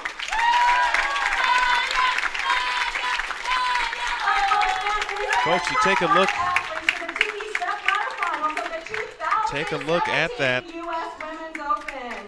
How about one more big round of applause for all our competitors? All right, great going. At that group right there, Plano Super Bowl with United Liz States Johnson Bowling Congress, the as the Bowling number 5 Partners seed. Association of America, Nicole and the Trudell is PWA under Tour. 25. Thank you Valerie all very much for Bercier, coming out today. We hope I to see you believe, tomorrow for the is live at least 30 television on there. I'm not completely finals sure. of the Erin 2017 McCarthy, US Women's Open. a young player, Don't and as forget, well as Daria we will Pyle. also I be mean, filming the TV finals Very This- young field. that right there is what the Orlando PWA Open, Tour is all about. St. Petersburg Yep, it's going to be a great Clearwater Open, stepladder and the final. nationwide I mean, Liz could PWA potentially go for Rochester her Open. 4th See you when we consecutive get U.S. next Open time. in a row. Thank you again, everybody. Good night. Liz with an opportunity, again, 4 consecutive. Support your sport.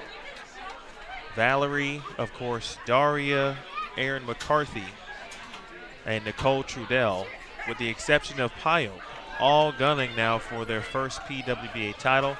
Actually, Bercier, who is not a member, it would not count as a PWBA title, but it doesn't matter if you win the U.S. Women's Open. Yeah. Unbelievable week, folks. A lot of people to thank. And I'll start with, I don't even know who to start with. I'm unsure about who to start with and how much we have to talk about. But as we wrap it up here in the postgame, first I want to get some thoughts from Brandy Branca, just Brandy. I know obviously you would have loved to be bowling at this point. You gave it your all this week. Can you just sum up a little bit your thoughts on the week and your own bowling, and then what you've been able to witness here today? Yeah, so obviously I wish I would have bowled a little bit better, made the cut. But, there was a lot of high scores out there, and unfortunately, if you didn't strike enough, you didn't make the cut, which was, I guess, kind of stunk a little bit. But, that's okay. You just move forward and go on to the next one. But overall, I mean, it was just great to see a lot of young players out there. And I think that's the best part because, I mean, that's the future for our sport. So it was great to see that. And, overall, it was just a great week of bowling.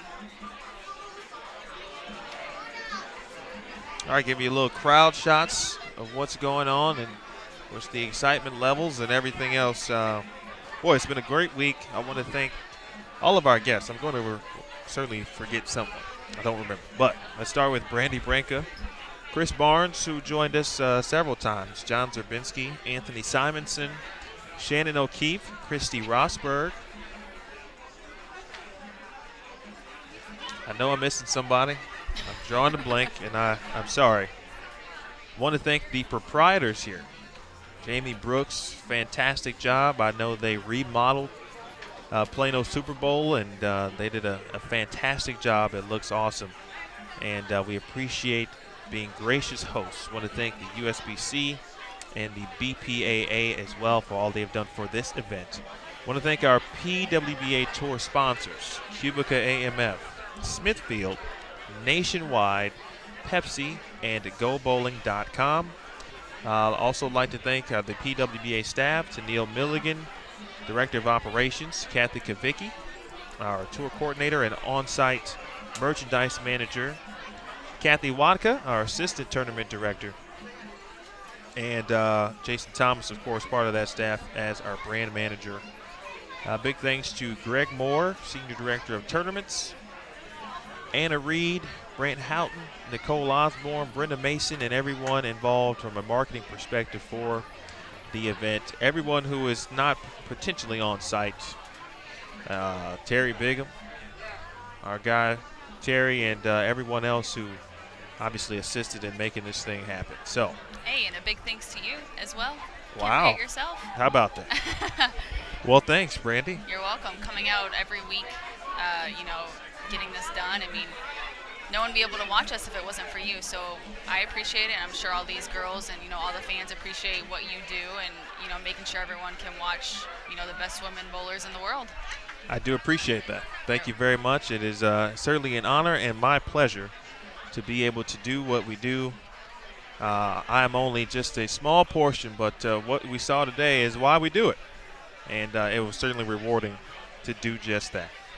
And so for Jason Thomas, Aaron Smith, and Matt Canizaro, my name is Emil Williams Jr. We say so long from Plano Super Bowl here in Plano, Texas, the final regular season event of the PWBA Tour. The next time you'll hear from us on Extra Frame will be at the Smithfield PWBA Tour Championship at September 4th at the Richmond Raceway in Richmond, Virginia. You don't want to miss that. Don't forget, tomorrow, what time, Brandy? Noon Eastern? Noon Eastern. On CBS Sports Network. You did a good job. Thank you, sir. You did a great job. Appreciate it. Thank you. Yeah, make sure everyone tunes in tomorrow to noon Eastern to watch the U.S. Women's Open. It's going to be a great one to watch. I was getting another compliment, so that's cool. But yes, noon Eastern tomorrow, CBS Sports Network. Anything else, Brandon? I don't think so. Okay. Well, noon Eastern, CBS Sports Network. If you can't be here, we've got plenty of seats. We also got 3 additional shows. Come on out. Be a part of a great TV day here at Plano Super Bowl. Be a part of a fantastic U.S. Women's Open live show. And be a part of 3 great shows, the Orlando Open, the St. Petersburg Clearwater Open, and the nationwide Rochester Open. That means it's time to stop. Okay. Again, so for Aaron Smith, Matt Cannizzaro, and Jason Thomas, we will talk to you again at the Smithfield Tour Championship. My name is Emil Williams Jr. We say so long for now. This has been a presentation of the 2017 U.S. Women's Open, and it was brought to you live on Bowl TV on Extra Frame. Have a good night, folks. Bye-bye.